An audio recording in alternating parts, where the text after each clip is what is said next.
Oke, selamat malam teman-teman. Kita jumpa lagi di TFH terakhir di tahun 2020, tanggal 29, edisi hari Selasa.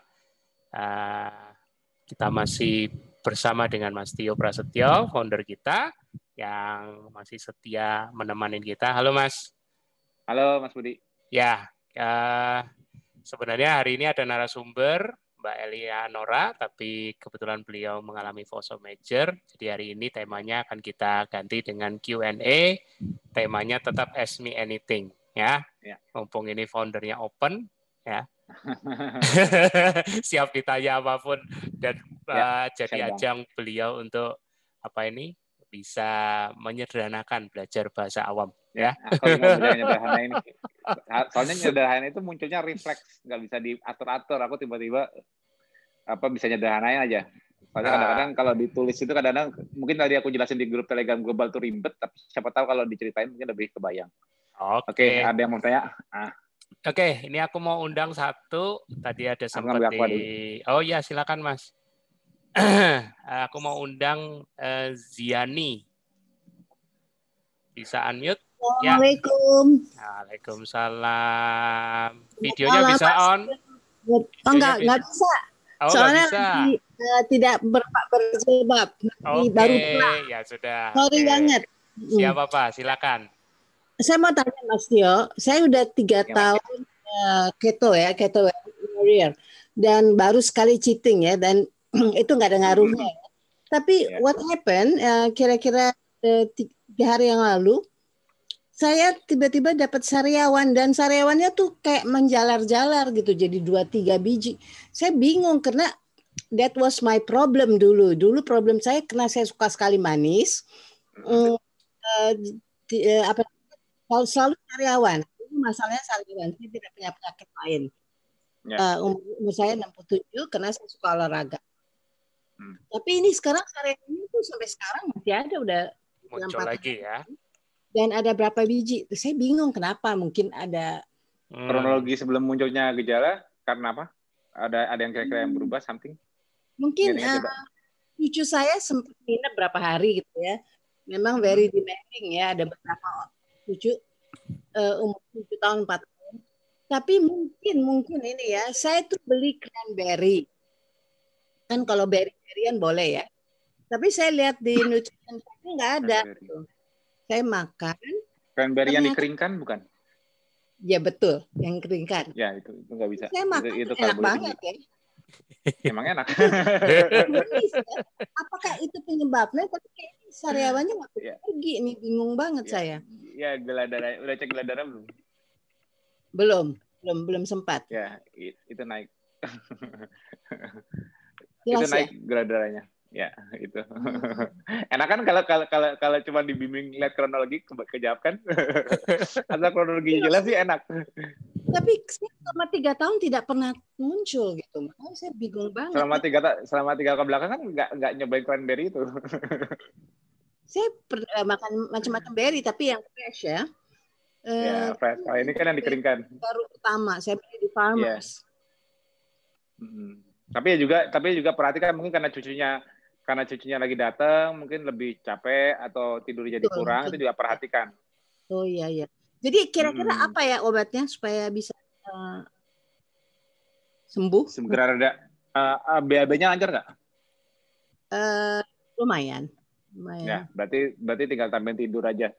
Iya, tambahin tidur aja udah. Banyakin tidurnya, nanti insya Allah cepat sembuh. Oke, thank you dokter. Bukan dokter, RM. Kalau dokter bisa jadi grandong ini, abal-abal ini. Bisa dibully aku kalau ke dokter. Ya, thank you Ziani. Ya. Oke, pertanyaan berikut dari Mbak Puji Rahayu. Halo Mbak Puji, bisa unmute. Mbak Puji Rahayu, bisa unmute. Oh nih, member grup MC. Nah, silakan Mbak. Metabolik conditioning. Halo. Ya. Video bisa jalan kan kira-kira? Mas. Iya. Video kira-kira bisa jalan? nggak bisa. Oh ya sudah, nggak apa-apa. Ya nggak apa-apa. Dia nggak Silakan. saya. Silakan. Nggak bisa katanya, nggak apa-apa.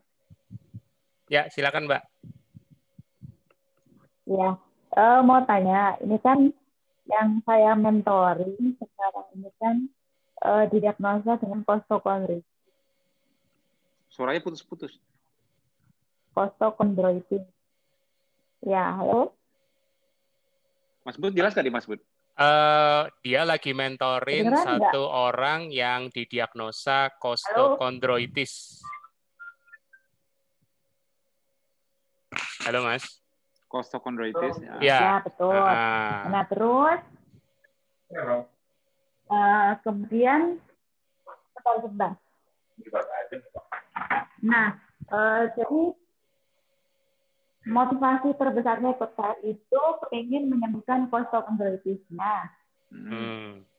Nggak ada problem lain. Belum memandang KF itu sebagai lifestyle yang punya manfaat yang lainnya. Itu yang saya ingin tanyakan, kira-kira prognosis KF untuk kostokondroitisnya gimana? Ya, kalau penyembuhannya ini, pokoknya gampangnya gini. Setiap nama penyakit yang belakangnya ada itis, ya kayak kondroitis, itu sebetulnya inflamasi. Itu cara pengelompokannya. Jadi KF lifestyle itu ialah gaya hidup yang anti-inflamasi. Jadi insya Allah kalau menjalankan protokolnya benar, ya, dan juga tidak stress overdrive dan bisa cepat mendapatkan gula darah yang bagus, tidur optimal, insya Allah inflamasinya cepat banget hilangnya. Jadi apapun penyakit yang ada itis di belakangnya, itu cepat banget resolve-nya karena sifatnya anti-inflamasi. Jadi kalau ada itis di belakangnya itu, dari berbagai macam lokasi penyakit itu biasanya dikasih itis, pankreatitis misalnya gitu loh, gastritis, itu inflamasi. Dan gaya hidup kita anti-inflamasi, no worry, jalanin aja. Mas Budi kok aku feedback ya suaranya? Berapa lama nih? Kalau ini kan kayak nggak sabar gitu kan? Gimana? Ya. Gimana Mbak? Bisa diulang? Kira-kira berapa lama gitu sampai? Udah mulai belum? Berapa lama? Sudah mulai. Sudah mulai.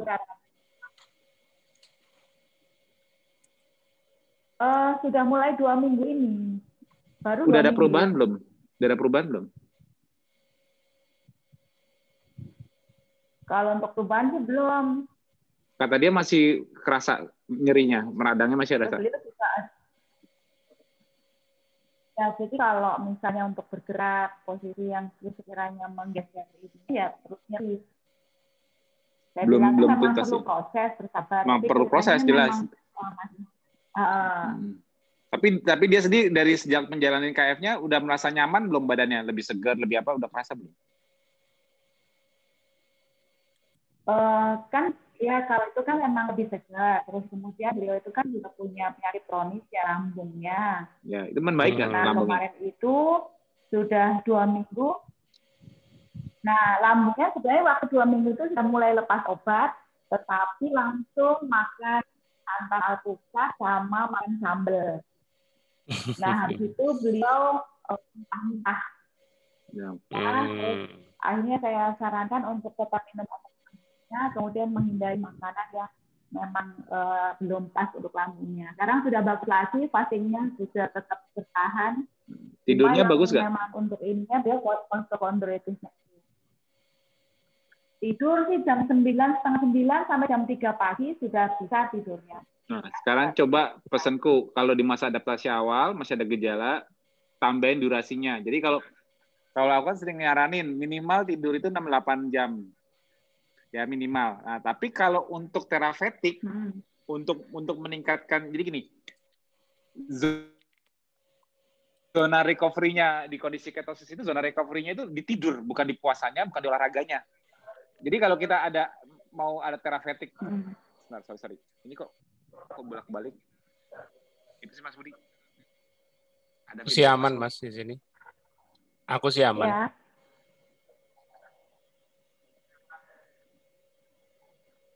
Aku sih aman Mas. Jadi ada suara balik ke aku. Oh, aku sih aman Mas di sini. Lanjut ya. Mas nggak feedback lagi ya? Enggak, kalau habis ngomong. Ya, jadi aku habis ngomong gini, nanti suara aku kayak Kayak ini balik baru ke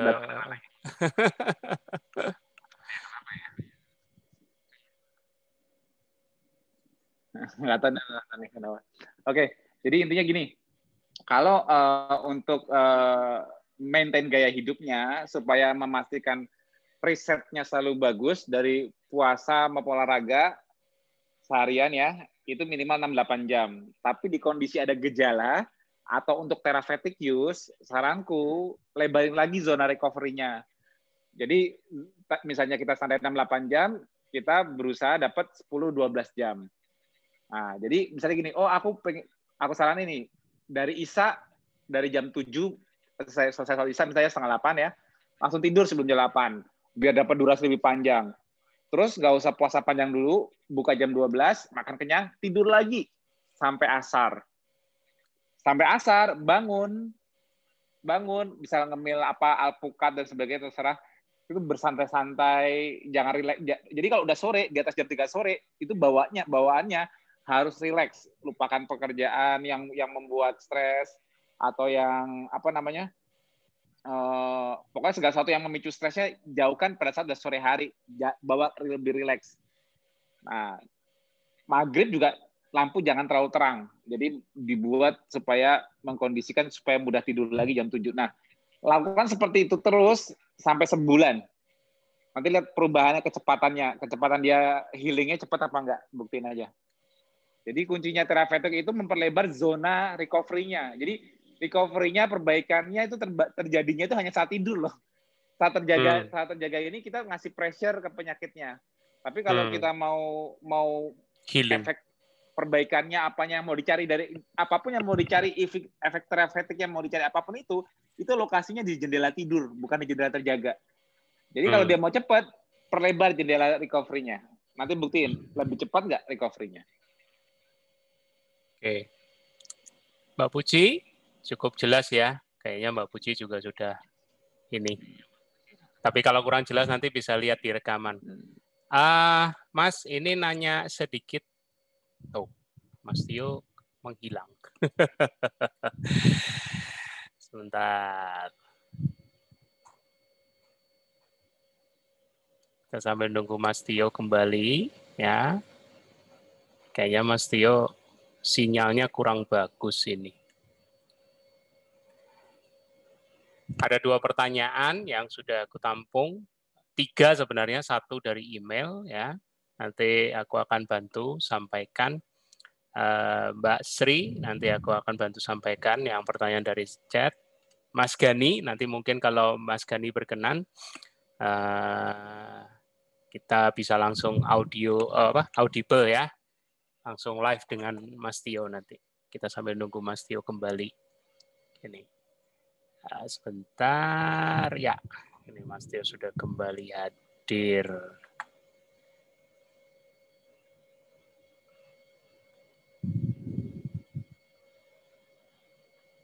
Halo Mas. Sorry ini aku tadi sinyal hilang. Iya. Aku sekarang nggak pakai wifi, aku pakai langsung ini. Iya. Aku pakai sinyal. Kayaknya sinyal itunya lagi ini tidak stabil. Iya.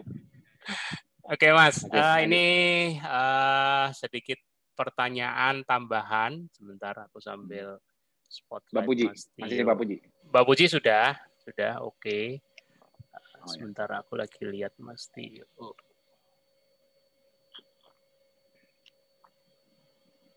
Oke, ini pertanyaan dari Mbak Sri, ya, Mbak Sri Rahmaningsih dari Tuban, sudah sebulan belajar keto, belum bisa utuh menjalankan sesuai protokol.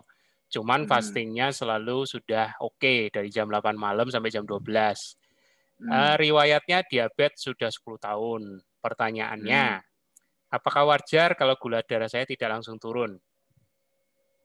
1. Berapa? Tidak disebutkan. Kemudian suara online saya... aja nggak apa-apa, nggak semuanya. Sebentar, aku coba ya. Halo Mbak Sri, bisa unmute? Oh, masih 300 Mas. Kayaknya ada kendala sinyal. Gula darah masih 300 Mas. Halo, belum turun sama sih. Nah, ini. Silakan Mbak Sri, Ya. monggo. Selama berapa tadi, seminggu? Sebulan. Nah, Sudah sebulan. makasih sebelumnya. Ini Mas Tio. Ya, Mbak. Sebenarnya saya itu Mas tahun 2011. Setelah itu kegoda lagi. Jadi balik lagi ke karbo. Oh, sempat jalanin, terus Satu bulan kecil ya? kegoda. kemarin itu kan Suaranya agak kecil ya ini, Mbak Sri. udah mulai keto lagi nih. Cuman memang masih suka itu loh, apa jajanan gitu. Nah, tapi kalau fastingnya Mas Budi ngomong apa, Mas Budi? Ya, jadi yang aku tangkap sempat jalanin, tapi kegoda sama jajanan. Jadi yang kayaknya baru mulai lagi nih, ibaratnya. Baru mulai Maksudnya lagi. karbo gitu? Iya, sempat kegoda jajanan sebelumnya. Maksudnya nggak, maksudnya masih masuk karbo nggak? Intinya walaupun puasa kan masih puasa, tapi masih masuk karbo nggak? Enggak Mas, diusahakan enggak. Ya, tadi tergoda sama jajan itu apa? Karbonya udah enggak. Yang tergoda itu sebelumnya, Mas. Jadi dulunya Oke, sudah terus sudah ini kan pernah. udah sekarang yang udah konsisten nih. Yang udah konsistennya berapa lama? Yang sudah konsisten 1 bulan. Nggak kemasukan karbo itu ya? Nah. Puasa juga 16/8 ya? Ya. Terus ini Mas, yang utama sekarang benar ini loh, lagi suara saya itu sering hilang. Jadi tiba-tiba mengecil, ini lagi mengecil, makanya kalau bicara ada telepon itu nggak pede. Caranya kayak gini. Terus yang kedua, itu saya kena luka, kena minyak panas. Nah, itu kalau saya dapat obat dari dokter kan, itu cara ininya mengatur waktunya selama fasting itu gimana, Mas? Luka apa, Mbak? Luka kena minyak, Mas. Jadi ini tidur juga nggak bisa nyenyak. Kebetulan kena minyak panas ini. 1 minggu. Hampir. Nggak kering-kering? Ini udah agak kering sih, cuman kan masih sakit gitu. Karena cukup luas juga ini ya, kena lukanya. Nah, itu mungkin terus ngecek darahnya yang 300 kapan? Cek darah 300 yang kena 3 hari yang lalu, Mas. Setelah 3 hari yang lalu, itu kondisinya tidurnya nggak bagus? Ya kondisinya nggak bagus? Nggak bagus karena nggak bisa melumpah. Jadi tidurnya tengkurap, mirip gitu aja. Ya itu false. Hasilnya false. Hasilnya terpengaruh oleh inflamasi yang lagi tinggi. Jadi kalau lagi ada peradangan, inflamasi, itu udah pasti gula darahnya naik. Belum termasuk nggak tidurnya. Itu menaikkan sympathetic tone dan juga meningkatkan kortisolnya. Itu udah seperti tinggi. Udah pasti gula darah naik tinggi. Jadi realnya gula darah nggak kelihatan saat ini. Oh gitu ya. Berarti belum. Dan 300 itu tinggi banget. Iya. Berarti bukan berarti karena itu gula asli gitu ya istilahnya. Ya, memang lagi ada modulasinya. Jadi liver itu dibikin buat gula banyak karena ada peradangan, ya. Terus stresnya ketinggian. Karena apa? Karena nggak tidur. Makanya jawabannya ialah harus segera menurunkan inflamasinya, ya. Caranya apa? Tidur. Jadi kalau tidurnya mulai bisa bagus, ya untuk anti nyerinya nggak apa-apa deh. Minta dibantu obat dokter nggak apa-apa. Yang penting nyerinya hilang supaya bisa tidur dulu. Karena kalau nggak bisa tidur, stres yang tinggi itu membuat gula darah meningkat, membuat inflamasinya tinggi terus. Nggak selesai nanti masalahnya, malah domino. Jadi cari cara untuk menghilangkan rasa sakit dengan cara apapun. Karena itu kan kondisinya ini kan trauma kebakar ya. Maksudnya kan kena minyak ya. Nah, kalau perlu anti nyeri, healingnya terjadi hanya saat tidur. Tapi saat tidurnya susah, ya itu harus gimana caranya harus beres. Entah mau dibantu obat tidur monggo, mau anti nyeri juga monggo. Pokoknya tidur dulu. Karena nggak tidurnya membuat makin parah. Apalagi udah seminggu nggak tidur. Iya, hampir seminggu tidurnya. Aduh, hati-hati loh. Hati-hati itu kemana-mana loh. Nanti udah ngerasa kayak suka sesek nggak dadanya? Kemarin itu kelamaan berdiri. Jadi Kayak geliang ya? Iya, sekali aja itu. Jadi kalau diri terlalu lama geliang ya? Iya, nggak bisa. Jalan nggak bisa. Ya, itu udah penanda kortisolnya udah tinggi terus. Artinya gini, untuk menjaga postur berdiri, ya, sistem stres kita harus bisa ngangkat darah ke atas.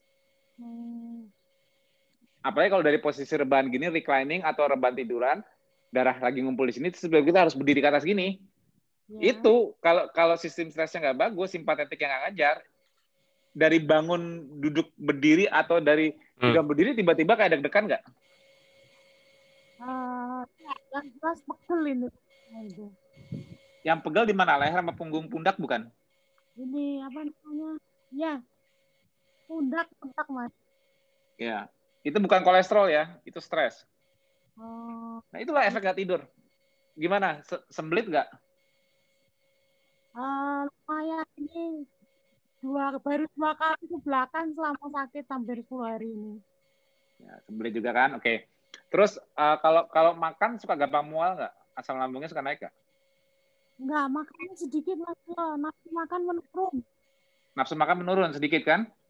Paling telur 2, ayam 1 potong gitu. Udah keburu kenyang kan? Ya, udah kenyang itu. Ya, oke. Nah, terus suka gampang berkeringat tiba-tiba nggak?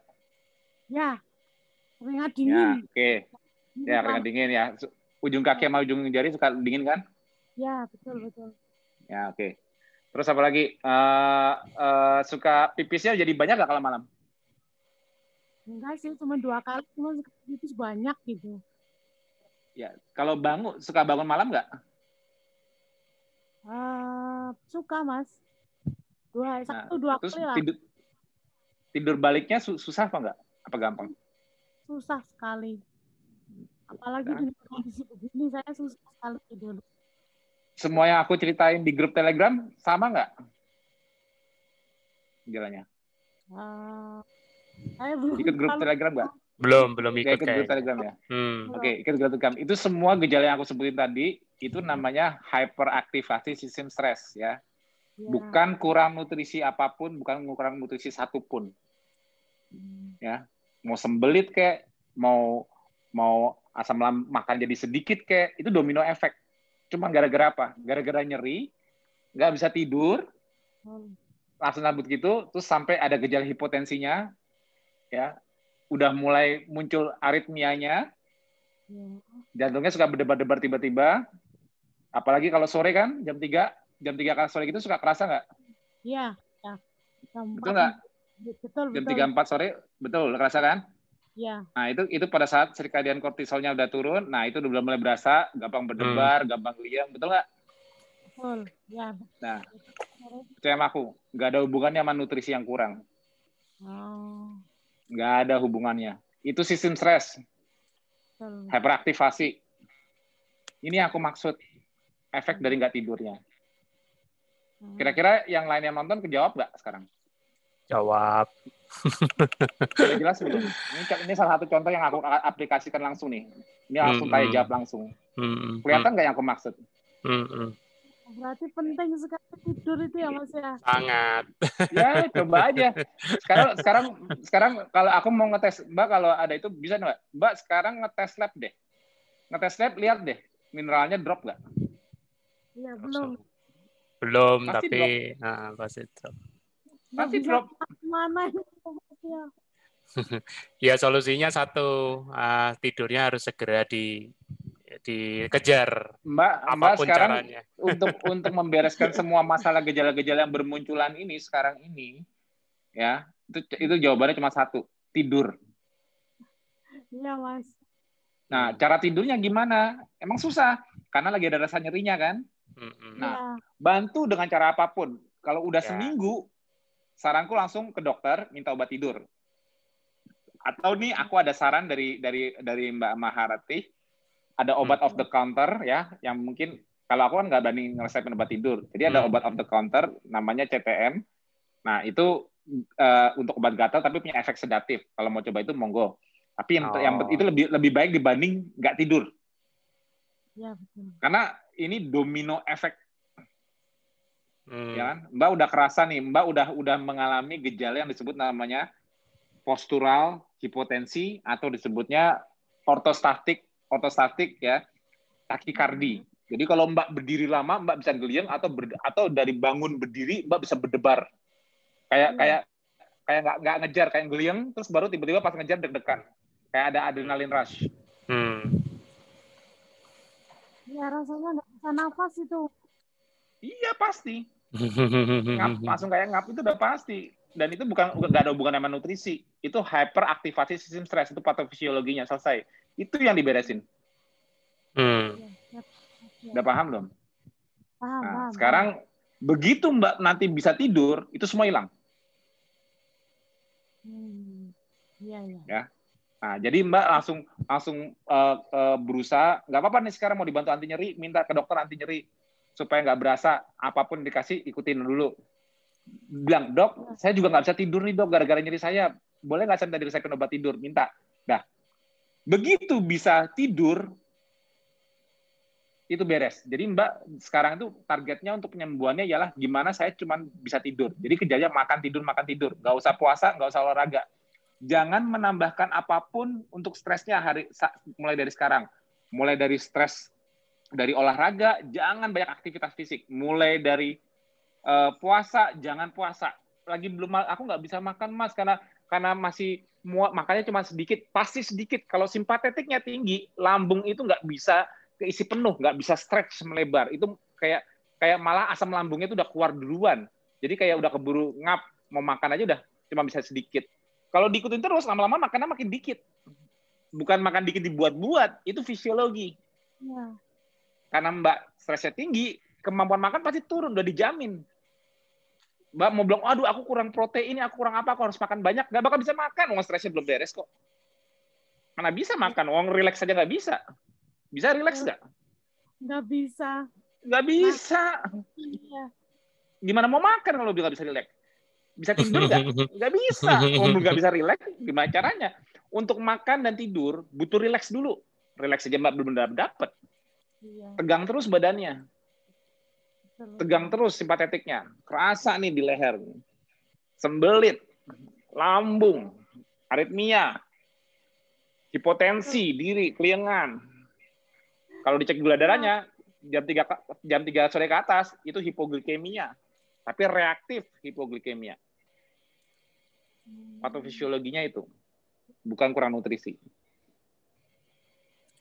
Paham Mas Tia, makasih. Gimana mau masukin nutrisinya? Nggak bisa kan? Minum obat tidur nggak? Nah, itulah kenapa aku bilang langsung kejar tidurnya, langsung akalin gimana bisa tidur, dan nanti masuk ke grup Telegram, minta sama Mas Budi. Mas Budi minta tolong kasihin chat yang aku kasih tips-tips saat terjaga supaya relaksasi. Supaya kalau udah relaksasi dengan menjaga mata, hidung, lidah, telinga, otot, dibikin rileks, baru bisa masuk makanan. Lebih rileks lagi, baru bisa tidur.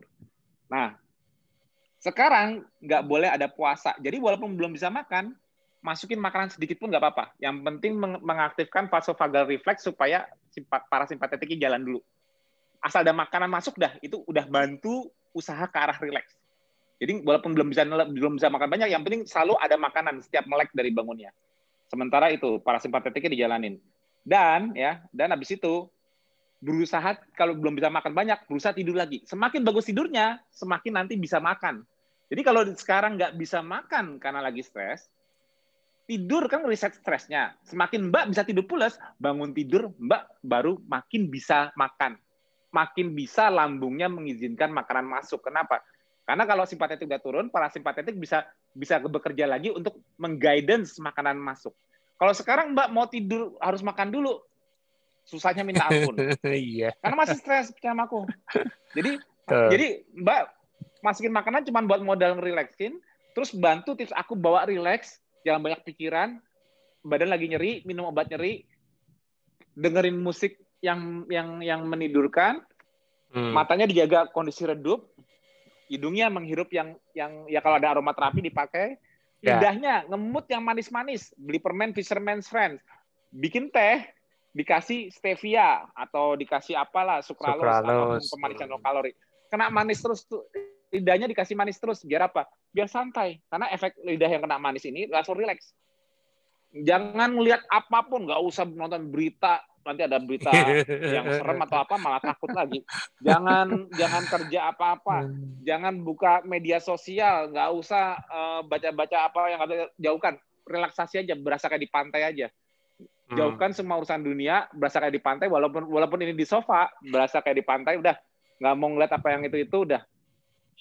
Lampunya dibikin jangan terang semua supaya cahaya masuk mata itu selalu kecil intensitasnya. Jadi membimbing rileks. Itu langkah awal untuk Mbak bisa buat tidur. Kalau berhasil tidurnya, bangunnya Mbak rileks, Mbak bisa makan. Kalau tidurnya belum beres, nggak bakal pernah bisa makan. Aku yang jamin. Siap. Ya, jadi kalau udah dikasih saranku kayak gini, jangan tunda-tunda. Jangan cicil-cicil. Aduh, tapi aku besok masih mau kemana? Ke pasar apa-apa, Pak. Lupakan. Kalau ini dibiarkan, ini udah seminggu ya. Kalau ini dibiarkan, lihat deh, ke depannya makin parah nggak? Makin parah. Yeah. Hipotensinya makin berasa, aritmianya makin deg-degan, kayak mau copot jantungnya, makin diri mau langsung keliengan, ini makin berat leher dan pundak, terus semblitnya makin parah. Ya. Itu semua sifatnya akumulasi sintesis, sifatnya itu domino. Domino itu kan tidak kayak kartu domino disusun, tak. Makin lama dibiarkan, makin susah tidur, makin susah mereset balik, makin susah recovery. Jadi kalau yang orang udah terlalu kelamaan, biasanya 3-4 hari atau seminggu aja udah beres, langsung seger lagi. Yang udah terlalu lama, yang udah exhaustion bisa berapa? Bisa bulanan. Harus recovery bulanan terus, baru bisa benar-benar dapetin lagi. Kalau nggak, ujungnya nanti apa, Mbak? Ujungnya Mbak cuma segar kalau kembali masuk karbo. Karbonya udah berkurang lagi, Mbak drop lagi, lemes lagi. Kenapa? Sistem stresnya udah kelelahan. Kenapa? Karena tidurnya. Itu loh, makanya aku bilang, jangan sampai Mbak ke titik, Mbak harus dibantu itu. Sekarang buru-buru reverse. Kembalikan kemampuan sistem stres, ya, untuk bisa ngangkat, untuk bisa segar tanpa makanan lagi, seperti di awal KF, seperti di awal keto. Kalau Mbak biarkan nih gejala nggak bisa tidur ini berlarut-larut, selesai. Itu udah makin drop, sistem stresnya makin drop, udah itu sistem imunnya makin inflamasi. Coba deh, Mbak seiring nggak bisa tidur, kira-kira makin meradang nggak badannya? Makin. Ya iyalah, pastilah modulasi. Jadi namanya ini neuroimunologi. Simpatetik yang simpatetik yang tone-nya tinggi meningkatkan jumlah katekolamin, namanya norepinefrin dan epinefrin. Efeknya apa dari norepinefrin? Ini memodulasi apa? Innate immune system. Contohnya apa? Makrofag. Semuanya mensekresikan inflammatory cytokine. Contohnya interleukin 6 dan monoclonal faktor alfa. Itu udah pasti. Itu baru neuroimunologi. Belum efeknya neuro dan kardiovaskular. Aritmianya udah ketahuan. Mbak udah mulai ini. Coba mau nanya, udah sampai berasa pinggang bawah pegel-pegel nggak? Tulang ekor yang kerasa. Ya, udah mulai kerasa nggak pinggang bawah pegel-pegel? Udah, Mas. Coba kalau dicek nanti labnya, lihat ureum kreatinnya, naik nggak? Naik. Kemana-mana kan efeknya? Ini belum sistem renin-angiotensinnya ikut naik. Kalau renin-angiotensin ikut naik, udah. Ya pipisnya lama-lama berbusa, terus mineralnya dibuangin, kalium loss. Lihat aja. Iya Mas, besok mulai perbaikan. Tidur. Langsung, jangan tunda-tunda. Jawabannya cuma tidur. Nggak usah pusing makan apa. Nggak usah pusing makan apa, karena masih nggak bisa makan. Tidur, stres turun. Gini, untuk tidur aja sekarang aku nyuruh harus pakai anti nyeri dan obat tidur, karena Mbak udah parah banget. Dan udah pakai obat anti nyeri dan obat tidur, itu pun juga harus Mbak relaksasi. Nanti lihat di grup Telegram cara relaksasinya gimana. Karena dan juga pada saat Mbak tidur, jangan berusaha tidur dengan pikiran. Jangan, aduh mau tidur nih, aduh aku mau tidur. Nggak bakal tidur. Nggak bakal tidur, aku yang jamin. Gitu ya. Jadi nanti Mbak kalau mau tidur, berusaha rileks. Bayangin lagi di pantai, bayangin lagi dipijetin suami, gitu. Walaupun suaminya udah tidur duluan, Mbak bayangin pijetin. Pokoknya bayangin yang rileks aja, tenang-tenang. Jangan berusaha tidur, berusaha rileks. Jadi cara tidur yang baik itu ialah bukan berusaha tidur, tapi berusaha rileks. Ya. Rileksnya itu yang membuat tidur. Kebanyakan kesalahan orang karena karena dia, aduh aku bisa tidur nggak ya malam ini. Jadi ada namanya fear of sleepness, itu yang membuat insomnia. Itu yang salah besar. Namanya tidur yang merem aja, pikir yang malah nggak bisa tidur. Kalau mau berusaha, kalau tidurnya berusaha, aduh aku harus tidur nih, aku harus tidur, nggak bakal tidur. Kuncinya relax dan dibimbing sensorinya supaya relax. Makanya cahaya diredupin, apa sambil ngemut-ngemut permen atau minum manis dulu sebelumnya biar relax. Begitu Mbak bisa dapat tidur 6-8 jam dari seminggu ini nggak tidur, besok pagi aku jamin makan udah enakan. Enak. Dan jangan puasa, tetap makan. Begitu udah enakan, begitu badan nggak nyeri. Sorry, Mbak, walaupun sakit kayak gini, antara jam 9 sampai jam 3, Mbak agak enakan nggak? 9 sampai jam 9 pagi ke atas, sampai siang, sampai sore. Itu sebelum sore kan Mbak kerasa lagi. Nah, pas siang hari itu, Mbak kerasa mendingan nggak?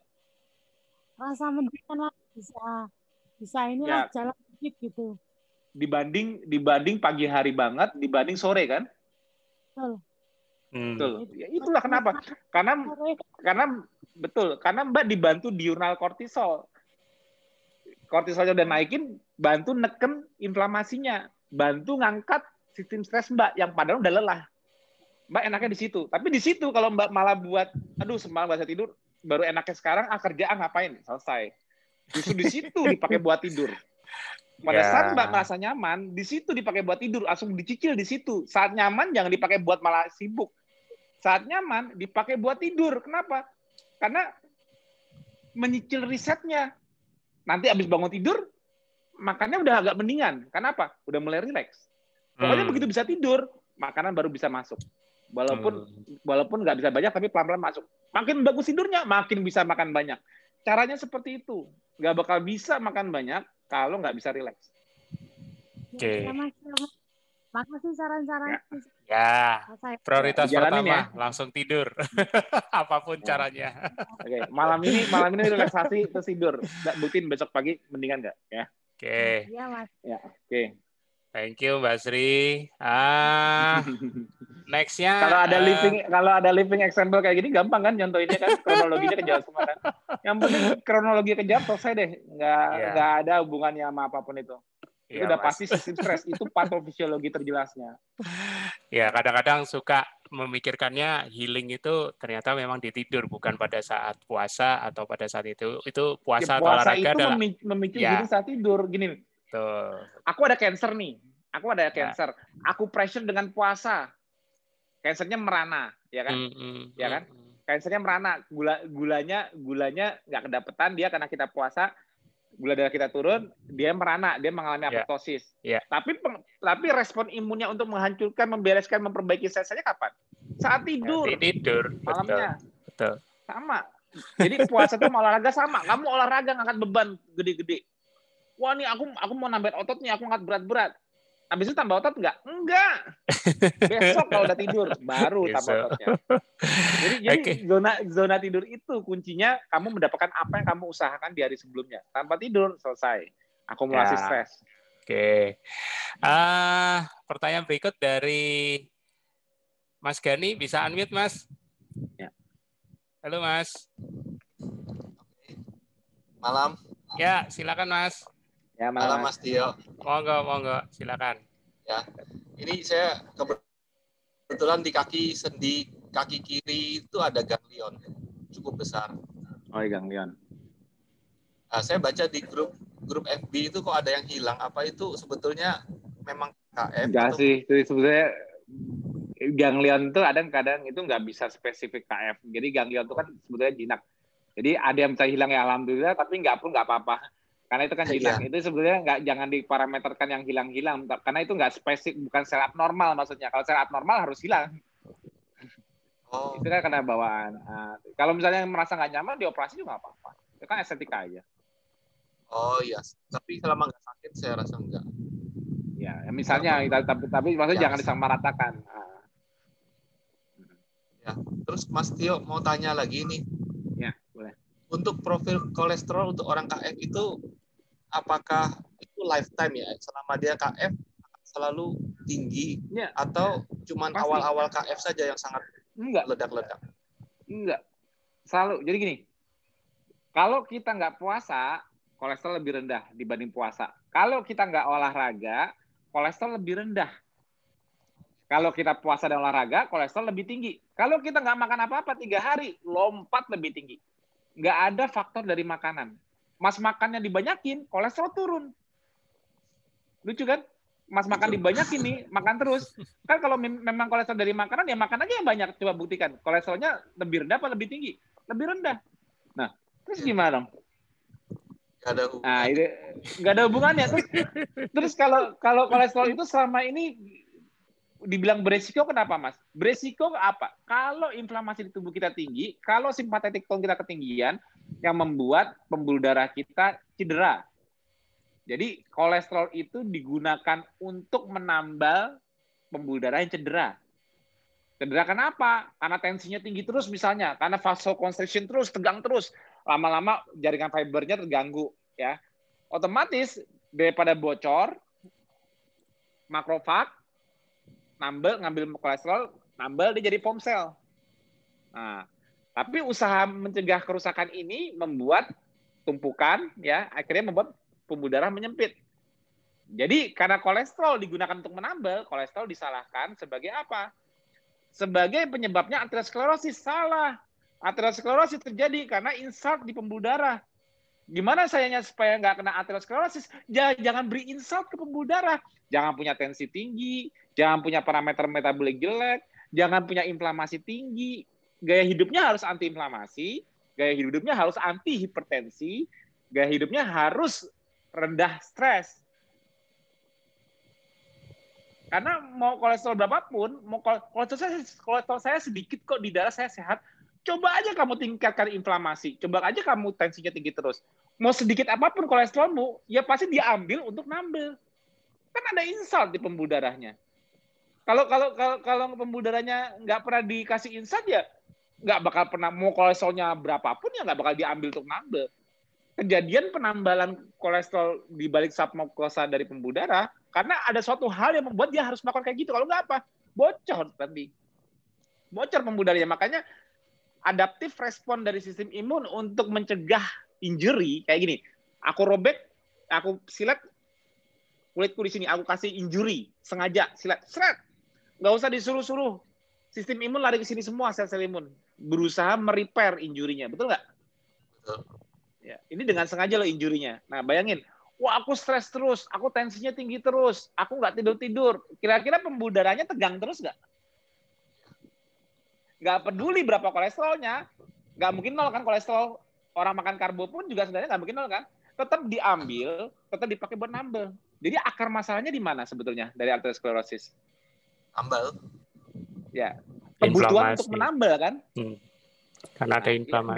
Gaya hidupnya jangan lakukan gaya hidup yang membuat insult atau injury ke pembuluh darah.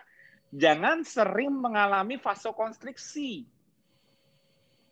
Ngerti nggak maksudnya? Jangan sering menegangkan pembuluh darah. Jangan sering meningkatkan tensi. Darah. Iya dong. Darah. Iya. Pasti dong. Oh iya. Oke ya, paham ya? Oke, sip. Sama hiperglikemia. Jadi gula darah tinggi juga merusak pembuluh darah karena sifatnya oksidatif stres. Oke. Jangan tinggi gula darah, jangan tinggi tensinya. Jaga gaya hidupnya, itu aja. Inflamasi harus rendah. Ya. Oke. Thank you Mas Gani. Moga-moga bisa ini ya terjawab pertanyaannya. Lanjut ke Mbak Miminsu. Mbak Miminsu, bisa unmute? Halo Mbak. Halo. Ya, silakan. Ya, malam. Video bisa on kalau boleh. Enggak bisa. Ya sudah, nggak apa-apa. It's okay, nggak apa-apa. Silakan. Mau nanya, saya sudah KF 2 tahun lebih, hampir 3 tahun ya. Cuma belakangan suka pusing, kenapa ya? Nah, ayo. Nah, oke. Sekarang kita gini, Mbak. Ya. Belakangan ini berapa hari? Udah berapa hari? Dalam 1 mingguan ini. Ini pusing. Ya. Iya, tapi terus sudah saya saya nggak tahu sebabnya kenapa, tapi saya kira-kira mungkin kurang garam, jadi saya makan garam. Cuman masih suka pusing juga gitu. Nah, seminggu sebelum mulai muncul gejala ini, apa yang berubah dari pola? Mbak ada menambahkan puasa kah? Atau olahraga sesuatu yang berlebih kah? Ada tambahan olahraga baru kah? Atau ada tambahan pikiran baru kah? Dan akhirnya, ataukah tidurnya mulai nggak nyenyak? Ingat-ingat. Iya, tidurnya mulai kurang nyenyak ya. Iya. Oh iya ya? Itu juga saya nggak tahu kenapa. Gak bisa, Pak. Gak bisa. Pasti ketahuan sama aku. Nggak mungkin nggak. Kalau mau jujur pasti ketahuan. Karena itu semua harus dilihat secara fisiologinya. Nggak mungkin ada pusing tiba-tiba tanpa ada penyebabnya. Nggak mungkin. Nggak mungkin. Wah, aku kurang makan apa ya? Aku kurang makan garam ya, tiba-tiba pusing. Nggak seperti itu efeknya kurang suatu dari makanan. Jadi kalau kondisi ketosis itu karena kondisi ketosis adalah kondisi di mana kita menggunakan sistem stres untuk kita segar. Begitu ada gejala, kita lihat di sistem stresnya. Ada apa? Apa yang mengganggunya? Apa yang membuat dia overdose? Pasti kelihatan. Salah satu, apakah aku menambahkan puasanya? Apakah aku menambahkan dosis olahraganya? Apakah aku kurang zona ngeriset stresnya?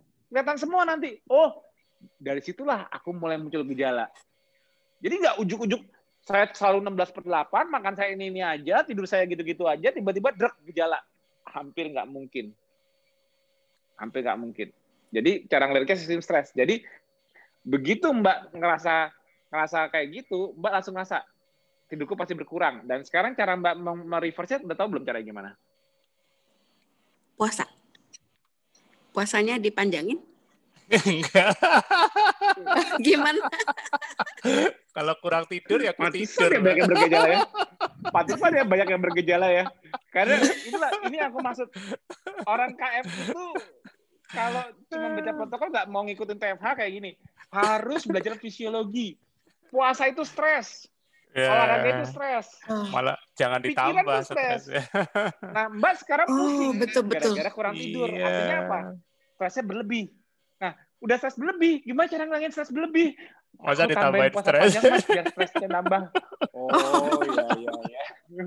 Pinter banget. Benar. Jadi harus. Berarti sekarang dosis stresnya yang dikurangi. Mbak sekarang ada pusing, ada gejala. Gara-gara Mbak udah sadar kronologinya bahwa Mbak tidurnya berkurang, artinya stresnya tidak tercover. Berarti yang aku lakukan ialah dalam sehari-hari 24 jam, sisi aku memberi stres apa aja ya sehariannya. Biasanya aku puasa. Sebanyak sekian misalnya. Contohnya gini, kemarin Mbak puasanya sampai jam berapa? Cerita aja. Saya sekarang 1 meal a day gitu. Oh, oke. Sebelumnya? Aku sehari sekarang udah susah tidur, 1 meal a day. Wah, biar sembuh gimana ya? Aku WF. Aku makin gak bisa tidur, bubar sekalian. Jadi Mbak lihat, Mbak tuh udah 1 meal a day loh. 1 meal a day nggak ada di protokol kan? Tapi Mbak 1 meal a day ini karena Mbak makannya 1 meal a day gini kerasa gimana? Sorry, aku tanya dulu. Mbak pas makan 1 meal a day itu makannya banyak? Cukup. Karena nggak lapar kan? Terus, tapi Mbak begitu 1 meal a day ini mulai ngerasa tidurnya berkurang nggak? Enggak tuh 1 meal a day-nya udah lama soalnya. Oke, udah lama. Berarti baru pemicunya baru akhir-akhir ini yang gara-gara tidurnya berkurang karena satu hal itu ya. Oke, kalau Mbak mau 1 meal a day lagi setelah sehat boleh, tapi dengan selalu recovery sempurna. Tapi karena sekarang Mbak sudah ada stres berlebih, jangan 1 meal a day, mundur 16/8 aja sekarang. Jadi Mbak malam tadi udah makan kan? Nah, ini jam 9 Mbak langsung masuk kamar, tidur, merem. Dah. Ingat tadi kan nontonnya tadi sebelumnya, jangan berusaha tidur, berusaha relax, merem. Besok pagi bangun, Mbak santai-santai, nggak boleh olahraga. Udah itu. Ini kan karena Mbak belum terlalu severe ya, jadi nggak aku suruh hibernasi. Mbak tetap boleh puasa, minum kaldu apa-apa, tapi jangan olahraga. Jam 12, Mbak buka, makan kenyang, tidur sampai jam 3 atau jam 4 sore. Bangun, santai, nanti habis maghrib, makan kenyang lagi, santai lagi, jam tidur 7, malam habis lagi. isya, tidur lagi. Boleh tetap 16/8 karena belum severe ya, tapi kalau Mbak gejalanya udah severe, Mbak udah kayak yang tadi tuh, yang tadi kan kelihatan yang Mbak nonton nggak tadi yang pertama, yang sebelum Mbak nanya itu yang udah lehernya ini, udah hipotensi, udah aritmia. Yang Mbak Sri tadi. Ya. Mbak Sri tadi lihat nggak tadi? Saya Kalau baru Mbak join seperti setengah jam telat. oh ya. Ya, tapi dengerin kok Tadi sebelum ini dia udah severe, dia udah seminggu nggak bisa tidur, gejalanya udah macam-macam. Kalau udah seperti itu hibernasi, tidak ada puasa sama sekali, makan tidur. Tapi kalau Mbak baru pusing-pusing, ini baru gejala awal hiperaktivasi dari sistem stres. Artinya apa?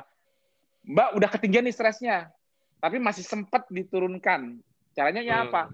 Kurangi dosis puasanya. Tadi 1 meal a day, sekarang Mbak makan dari jam 12, tidur, ngemil pada saat sore, nggak boleh stres, jauhi sumber stres, bawa relax, santai, makan ngemil apa, nonton TV yang santai aja, maghrib makan, tidur setelah isya, makan lagi kenyang, dah. Jangan mikir takut gemuk, jangan mikir apa, makan yang banyak, dah.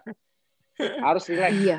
Dah, tidur banyak, harus jadi Mbak berusaha relax tidur. Itu masih dibolehkan 16/8 karena belum severe. Itu nggak nyampe 3 hari, Mbak hilang semua gejalanya. Buktiin aja, lapor ke aku nanti. Oke, iya benar sih. Saya belakangan karena begitu, jadi saya perbanyak makannya, puasanya diperpendek. Membaik sih, cuman saya wondering aja kenapa ya itu bisa terjadi gitu.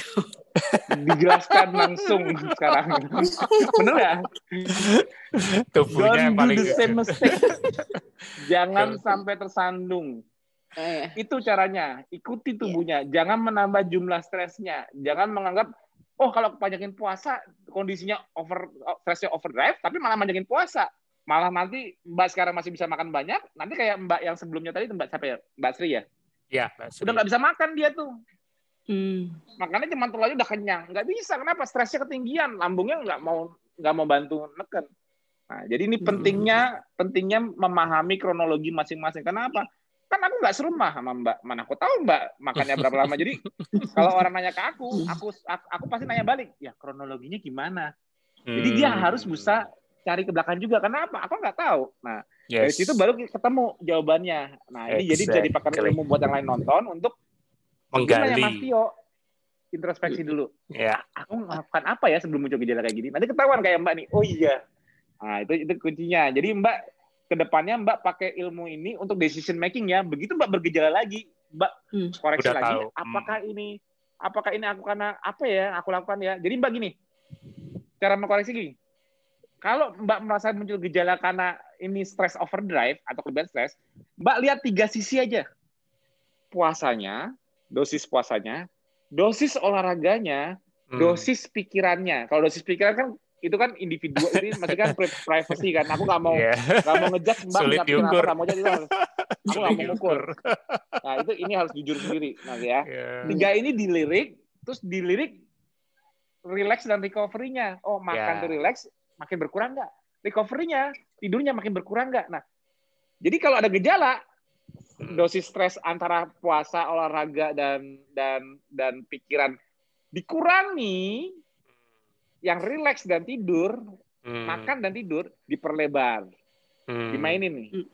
Kalau udah sehat lagi, ini dilebarin lagi, ini dikecilin lagi. Tapi yang dikecilin cuma relaxnya ya, makannya ya, bukan tidurnya. Tidur nggak pernah boleh berubah. Nggak boleh dikurangi. Jadi kalau saat sehat tidur 6-8 jam. Saat bergejala lebih dari itu, 10-12 jam kalau perlu. Jadi makanya Mbak tidur 6-8 jam itu malam, siangnya tambah lagi, habis makan kenyang tidur. Tambah 2 jam lagi atau 3 jam lagi, dapat 10-12 jam. Bangun lagi santai, membimbing tidur lagi. Dan kalau udah kalau udah malam, udah maghrib, ya ini kan karena buat acara lampuku kan nyala semua, ini kan terang. Tapi realnya nih kalau nggak ada TFH, ini nggak ada nyala kayak gini. Gelap. Lampu paling HP gua aku nyalain gelap. Serius, ini kalau karena TFH aja orang lihat di rumahku kayak terang. Sebetulnya kalau nggak ada TFH, ini semua cuma satu. Redup dan yang aku nyalain bukan lampu yang putih, ya aku nyalain lampu yang merah. Makanya anakku nih kalau ini kan lampu putih, Yeah. Nah di sini kan ada lampu-lampu merah nih, lampu dimmer. Aku nyalainnya lampu merah doang kalau nggak ada TFH. Jadi lampu merah ini dim, terus yang di lantai atas tempat aku tidur juga kalau udah malam warnanya lampu-lampu merah bukan putih. Yeah. Kenapa? Lampu merah yang redup ini membimbingku gampang tidur. Itu resepku. Kalau mau diikutin boleh. Betul. Nah, Yeah. jadi setiap habis maghrib aku nggak mau terlalu banyak nyala lampu ke mataku. Kenapa? Karena malah membuat aku sulit tidur nantinya. Nah, jadi aku kasih tips kalau di rumahku kayak gitu. Jadi lampu itu dinyalain yang merah dan tidak banyak. Kalau udah maghrib, jadi aku mensimulasikan kayak mati lampu PLN. Cuman aku nggak bisa benar-benar mensimulasikan mati lampu PLN. Kenapa? Karena ya harus bahas japrian. Tapi kalau yang nggak perlu bahas japrian kayak aku, ya jangan megang handphone, jangan kebanyakan TV. Oh iya, handphone dan TV itu sebetulnya betul nggak Mas? Kan Mas yang IT nih, Mas Budi. Itu model cahayanya flicker bukan? Iya, tapi ada FPS, frame per second. Frame per second kan, sama kayak fluorescent kan, betul. Sama kayak lampu fluorescent kan. Betul. Nah, percaya nggak? Itu memicu simpatetik tone kita tinggi. Betul karena mata kita nih, kalau dikasih cahaya yang kedip-kedip, nih kedip-kedip gini, misalnya gini, aku gini deh, kalian gitu, misalnya nih, aku pakai senter, kan gini kan, nah itu kan, aduh nggak enak banget sih matanya. Itu simpatetiknya nyala. Tapi kalau handphone bisa ini kenapa? Karena saking cepetnya, kitanya nggak ngerasa, tapi simpatetik kita tinggi. Jadi kita ngeliat handphone, TV atau lampu yang fluorescent yang flickingnya cepet. Teknologi resolusi jadi kita tinggi. Kayak gambarnya resolusi tinggi itu sebetulnya stres. Betul. Itu bikin susah tidur. Nah, aku sarankan kalau itu bisa dihindari setelah maghrib itu lebih baik. Kenapa? Bagi susah tidur, jangan sibuk sama handphone, jangan sibuk sama gadget, jangan sibuk sama TV. Itu flickernya itu membuat kita stresnya ketinggian. Apalagi yang udah stresnya tinggi, dia masih mantengin handphone dan maghrib, nggak bisa tidur. Apa yang jamin? Nggak nggak sembuh nanti. Nah, makanya itu tips dari aku di malam ini dipelajari ya tekniknya. Kalau aku lampunya nyala cuma lampu merah tapi nggak banyak, lampu spot. Alas juga gitu. Dari maghrib aku mau tidur tuh gampang banget, langsung 3 pelor. Jadi tapi tidur sempurna itu kualitasnya luar biasa. Aku tiap hari tiap pagi tuh mau nge-gym aja udah semangat lagi pagi-pagi. Kalau aku kurang tidur, pagi-pagi rasanya males. Iya, betul. Oke, pertanyaan berikut dengan sebelumnya thank you dulu sama Mbak Mimi Soe ya. Thank you, Mbak. Dijalanin ya, Mbak ya. Terus nanti lapor ke aku gimana hasilnya setelah 3-4 hari karena Mbak belum setir.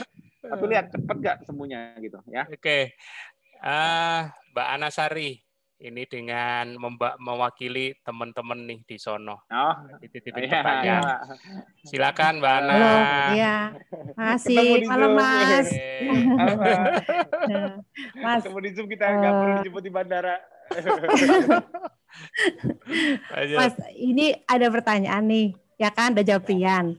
Dia itu mau KF, tapi kondisinya kan dia kerjanya kan shift Mas. Shift worker ya? Ya, shift 2 shift gitu loh, ya kan? Terus untuk mengenai jam tidurnya kan otomatis kacau kan? Nah itu bagaimana Mas kalau dia dari riwayatnya GERD? Ya itu apalagi GERD. Itu sebenarnya kalau Mbak ngikutin grup Telegram global, aku kemarin nge-share japrianku ke orang yang satpam yang punya masalah yang sama. Itu kalau ada di-share itu malah lebih gampang. Tinggal aku kemarin di grup Telegram global KF, japrianku aku screenshot terhadap seorang satpam, tapi aku share juga di grup metabolic conditioning karena banyak nakes yang sering jaga malam.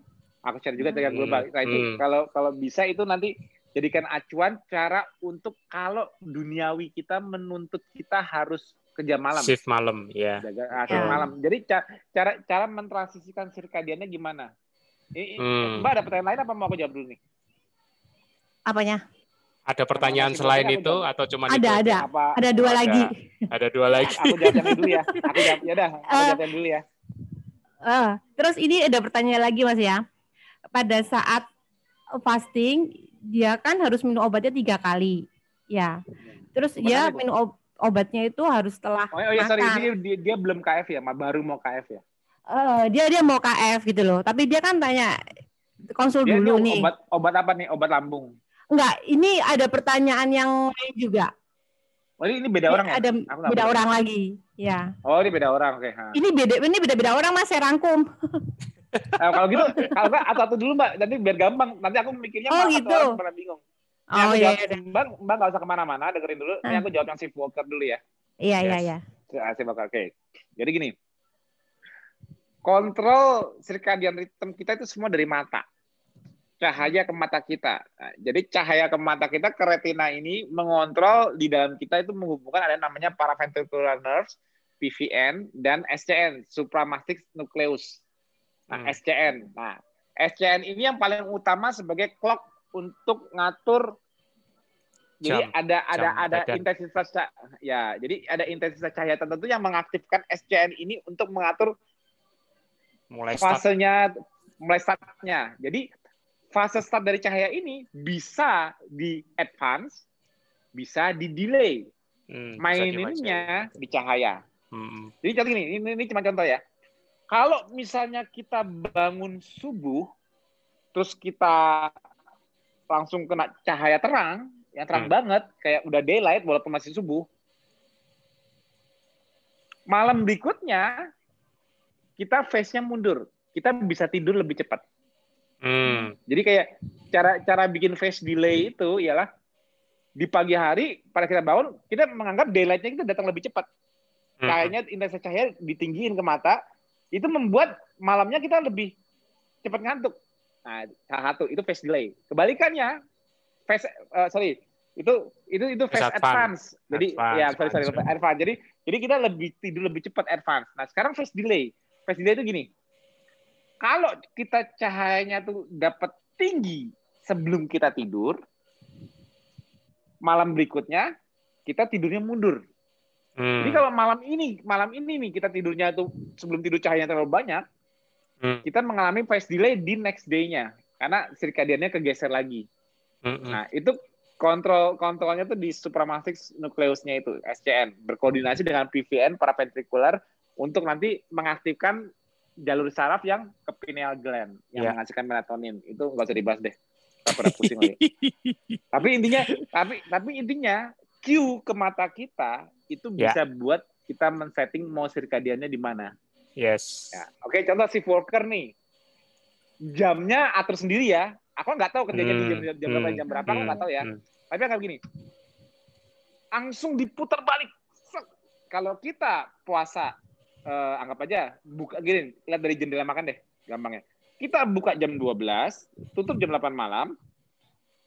Dia yang shift worker buka jam 12 malam, tutup jam 8 pagi. Ini anggap aja benar-benar di balik 180 derajat ya. Tapi kalau dia kalau dia enggak deh, aku jam 2 malam udah pulang dari kerja. Ya geser aja nanti. Tapi ini aku kasih 180 derajat dulu. Nanti derajatnya mau digeser-geser, ya dimainin sesuai dengan shift-nya. Bisa dong, gampang dong matematikanya, main jam.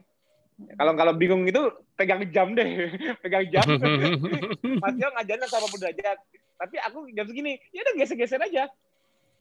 Jam 12 sampai jam 8. Kalau Mas Tio ngajarin buka jam 12 sampai 8 malam, ya oke, geser, set. Oh, aku buka jam 10 misalnya, kurang 2 jam. Yang ini juga sampai jam 6 pagi makannya. Tergantung dia shift-nya sampai berapa. Jadi gesernya ini fleksibel. Nah, tapi kuncinya settingan tidurnya. Ini kan masalah jendela puasanya. Masalah jendela makannya ya. Di luar jendela makan ini kan berarti jendela puasa. Tapi pertanyaan terbesar adalah kapan naruh tidurnya? Pertanyaan terbesar kapan naruh tidurnya? Naruh tidurnya lihat di kurva paling terakhir. Misalnya gini, jam 12 malam itu jam makannya, sampai jam 8 pagi itu jendela makannya. Begitu kalau kita kan jam 8 malam anggap aja ya. Mundur 2 jam kan berarti jam 6. Maghrib jam 6 kan? Ya. Nah, jadi 8 pagi itu mulai dari jam 6 paginya kan batas kita makan jam 8 pagi nih yang shift worker. Jam 6 paginya 2 jam sebelumnya lampu digelapkan. Sampai rumah itu udah gelap posisinya. Walaupun sampai rumahnya jam 5 kayak jam berapa, masih bisa makan sampai jam 8 pagi. Tapi di rumah kondisinya itu dibikin yang aku bilang tadi. Walaupun di luar terang benderang, di luar rame, bikin supaya nggak berisik, di kamar. Jadi kita membimbing dulu nih. Membimbing dari jam 6 sore itu mataharinya di luar terang, tapi kita jam 6 pagi baru sampai rumah. Itu dibikin suasana gelap. Intensitas cahaya di mata turunin. Sama seperti aku ngajarin tadi yang maghrib. Jadi jangan, walaupun di luar terang, jangan berikan matamu input di luar itu terang. Jam 6 pagi jangan keluar. Walaupun di luar kan terang, benar. Di luar pagi, kamu malah nggak bisa tidur nanti. Kena input cahaya matahari ya udah. Nggak bisa lanjut tidur, bermasalah. Makanya simulasikan dari mata.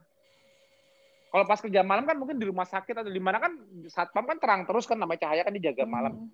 Nah tapi begitu kita mau nyeting kita bakal tidur nanti minimal jam 9-10 pagi, dari sebelum tutup makan jam 8 itu, jam 6 paginya kita udah menurunkan semua intensitas cahaya mata. Supaya apa? Supaya kita jam 8 setelah makan, paling lambat terakhir makan jam 8 misalnya, jam 8 pagi, kita udah siap untuk tidur jam 9 paginya itu. Tapi dalam kondisi mata kita nggak dapat cue bahwa di luar terang. Itu kuncinya. Nah, baru tuh tidur bangunnya. Ya mungkin nanti bangun sholat zuhur dulu kalau yang muslim. Bangun sholat zuhur dulu, tidur lagi. Sampai bangunnya anggapnya kayak subuh lagi. Bangun subuh anggapnya jam 4 kan, pagi. Ini jam 4 sore baru bangun. Itu rahasianya. Baru jam 4 sore bangun itu, baru pelan-pelan kenalkan lagi dengan cahaya di luar. Jadi kuncinya maininnya di cahaya ke mata, ya. Kalau nyeting jendela makan jendela puasa mah gampang, tapi yang orang lupa ialah nyeting cahaya mata ke mata. Dia shift worker, pagi-pagi dia kena matahari, selesai, dia tidurnya susah. Paginya tuh dia nggak bisa tidur, kenapa? Dia udah kena matahari duluan matanya. Q-nya udah beda sirkadiannya. Jadi ingat di pas mau dia tidurnya ya. Kalau geser jendela makan, tadi kan udah gampang dong. Kalau aku tadi kan ngajarin 180 derajat, dia kerja sampai segini ya geser-geser aja. Nanti dari jendela makan paling terakhir mundurin 2 jam, disitulah mulai mengosongkan cahaya. Kira-kira dapat nggak? Rumit nggak? Nggak kan? Untuk makannya sih enggak, Mas. Tapi untuk kalau sirkadian tubuhnya cahayanya. enggak, bukan sirkadian tubuhnya enggak pengaruh, enggak. Kan mata kan tergantung cahaya. Sirkadian itu cahaya. Kalau yang aku kasih sirkadian, kalau aku kasih yang sirkadian itu, nah jadi gini, kalau aku kasih gambar sirkadian kortisol itu dengan normal ya, malam gelap, pagi sampai sore terang. Itu sirkadian kortisol kayak gitu. Gimana cara gesernya kalau kita shift worker? Ya kondisikan cahayanya. Artinya cahaya jangan cahayanya digeser-geser. Karena kan clue-nya kan cahaya. Kan yang tahu yang mata kita kan yang ngasih input untuk ngatur clock-nya. Jadi untuk alignment-nya itu kita cuma ngatur cahayanya. Itu kuncinya buat shift worker. Ya. Kalau makannya mah gampang geser-gesernya. Pengecekan gula darah, Mas? Berarti diatur ya, dari kalau mau ngecek gula darah tidurnya. Ya sama. Ya dong, dari dia bangun tidur, misalnya gini jam 4 misalnya gini. Aku bangun jam 4. Oh, kalau misalnya ini 180 derajat ya, 180 derajat pembalikannya. Berarti aku bangun jam 4 pagi nih, anggapnya sholat subuh kalau biasa yang normal ya. Ini kan dia bangun jam 4 sore. Nah, kalau dia mau ngecek gula darah, clue-nya di tubuh dia, kortisolnya juga udah mulai naik. Berarti kita nyari peak kortisolnya kira-kira di mana ya? Kalau peak kortisolnya kita kalau benar-benar di normalnya kita jam 9-10 pagi, ya ini jam 9-10 malam. Kan cuma masalah di cahaya. Nah, itu cara bikin face delay atau face advance dan geser-geser sirkadian. Nggak kebayang. Ya, ini di mana nggak kebayang. Berat kayaknya ini. Kenapa dapat? Emang ya namanya, karena ini fisiologi nggak gini aja deh, gampang ini. Gampangnya jangan pusingin jendela kalau shift worker, jangan pusingin jendela makannya dulu deh. Pusingin kapan dia mau tidur. Setting supaya dia bisa tidur. Karena apa? Yang masalah dari shift worker ini bukan masalah jendela puasa. Kalau ini kan kita, kalau kayaknya sih yang aku lihat nih dipikirinnya masalah protokolnya nih kan. Itu gampang deh belakangan. Yang aku paling ngeri kalau dia nggak tidur. Jadi shift worker ini suka bermasalah, itu masalahnya di tidur, bukan masalah di makannya. Tidurnya. Yang aku ngeri ini shift worker. Jadi gini, yang lebih, kenapa aku lebih penting nunjukin ke tidur bagi shift worker? Kenapa? Masalah shift worker itu begitu dia kerja malam, siangnya tidurnya nggak banyak. Itu masalahnya. Iya, Mas. Otomatis kan tidurnya kan nggak sampai 8 jam. Nggak sampai 6-8 jam. Ya itu kan makanya tadi aku nekenin di Q-nya, nekenin di clue-nya ialah intensitas cahayanya harus diatur. Kalau dia kerja sampai gelap. Ya, anggap aja dia kerjanya 180 derajat dibalik nih. Kalau kita normalnya kerja jam 8 pagi sampai jam 5 sore. Ikutin cahaya matahari. Dia dia dibalik. Dia kerja jam 8, dia kerja dari jam 8 malam sampai jam 5 pagi misalnya. Nah, bener dong? Anggap aja 180 derajat dibalik ya. Kita kerja jam 8 pagi sampai jam 5 sore. Dia jam 8 malam baru kerja shift malam sampai jam 5 pagi, misal 180 derajat. Nanti geser-geser sendiri. Nah, berarti kalau kalau kita normalnya jam 5 sore kita pulang, kita ketemu maghrib jam berapa? Jam 6 bukan? Iya. Nah, dia selesai jam 5 pagi, dia ketemu jam 6 pagi itu matahari bukan terbenam tapi sunrise, benar nggak? Iya. Nah, tapi nggak boleh dia dapat input sunrise ini. Hindari. Ngebut sampai rumahnya. Betul. Jangan kena input sunrise. Karena dia harus mensimulasikan diri dia menghadapi matahari terbenam. Intensitas cahaya turun. Dengan demikian, kalau dia langsung kena intensitas cahaya tinggi dari matahari pagi itu, dan dia nggak ngeh, itu dia mau tidur pun pasti ada gangguannya. Karena langsung ada misalignment. Jadi kejar-kejaran dia untuk menutupi mata dia di shading dari cahaya intensitas tinggi saat dia mau mensimulasikan pembalikan sirkadian. Itu dulu deh. Itu yang harus dijelaskan ke dia, itu lebih penting. Nanti masalah geser-geser jendela puasanya mah tinggal ngatur aja lah. Itu kan gampang asal. Aku soalnya kalau si Walker ini ngejar di tidurnya, bukan ngejar di masalah dia makan. Ya. Itu mah gampang ngaturnya. Karena yang paling rentan, paling bahaya, paling mempengaruhi kesehatan bagi si Walker itu cuma apa? Cuma tidurnya. Tidur. Pasti. Mas, gula darahnya itu apakah dia ada kemungkinan rendah nggak sih? Pasti tinggi kayaknya ya. Kalau model kayak kalau gula darah kan selalu ngikutin kortisolnya. Kapan dia mau bangkitin kortisol yang digambar itu. Nah, kapan dia mulai bangun dari tidurnya? Setelah dia bangun dari tidurnya, dia baru mengaktifkan kortisolnya. Kalau kita balik phase-nya, kortisolnya ngikutinnya kayak gitu dong. Itu misalnya awake dan sleep, dia dibalik 180 derajat. Dia pada saat tidur kortisol turun. Kalau dia mau tidur kortisolnya setinggi itu nggak bisa tidur. Aku jamin. Saya minta rekaman ini aja Mas Budi ya. Iyalah. Besok udah tayang kok. Oke. Pertanyaan kedua ya. Ya. Kalau dia tuh pelaku KF, tapi harus minum karena masih minum medis, obat dokter kan, ikut medis. Sudah jalani KF tapi masih minum obat. Iya. Ya. Terus minum obatnya itu 3 kali. Ya. Ada yang diminum pagi hari. Sorry dulu biar aku nggak miss. Dia sudah jalanin apa belum? Ini beda lagi. Sudah KF. Memulai KF. Sudah KF tapi dia ada suatu penyakit yang membuat dia dapat obat 3 kali sehari. Iya. Jadi pas KF dia belum punya sakitnya. Enggak, belum KF dia sudah sakit. Sebelum saya udah KF dan dia sebelum KF udah minum 3 kali sehari. Iya. Nah, terus dia udah KF kan sekarang kan? Sudah. Nah, terus obat paginya dia minumnya gimana? Aku tanya dulu. Nah, dia tanya, gimana cara minum obat paginya? Sebelum nanya dia udah kan baru mulai KF. Iya, maksudnya dia dari KF tuh menjalani KF, Mas. Sudah mulai KF, ya kan? Selama ini sih dia kalau saya suruh bilang saya nggak boleh puasa dulu. Tapi kan nggak mungkin setiap harinya nggak puasa kan, karena minum obat. Oh, berarti kemarin-kemarin dia jalanin KF-nya tanpa puasa. Ya, saya bilang nggak ada puasa. Ya, saya kan mau tanya. Aku pikir kalau dia mau mulai puasanya untuk obatnya gimana gitu. Nah, makanya jadi aku mesti tahu itu obatnya apa. Nggak tahu. Saya nggak tanya obatnya. Nggak bisa. Harus tahu dulu obatnya itu untuk apa. Karena gini, di kondisi tertentu puasa itu ialah pengabsenan obat. Jadi orang butuh obat pada saat apa? Pada saat dia di kondisi makan. Makanya obat itu dikasih setelah makan. Di kondisi puasa, obat itu bisa di-skip kalau bukan untuk setelah makan. Jadi kalau aku ngasih sarannya, apapun obatnya kalau didesainnya untuk setelah makan, ya kalau itu 3 kali sehari, aku nyuruhnya ya udah coba kurangin 2 kali aja.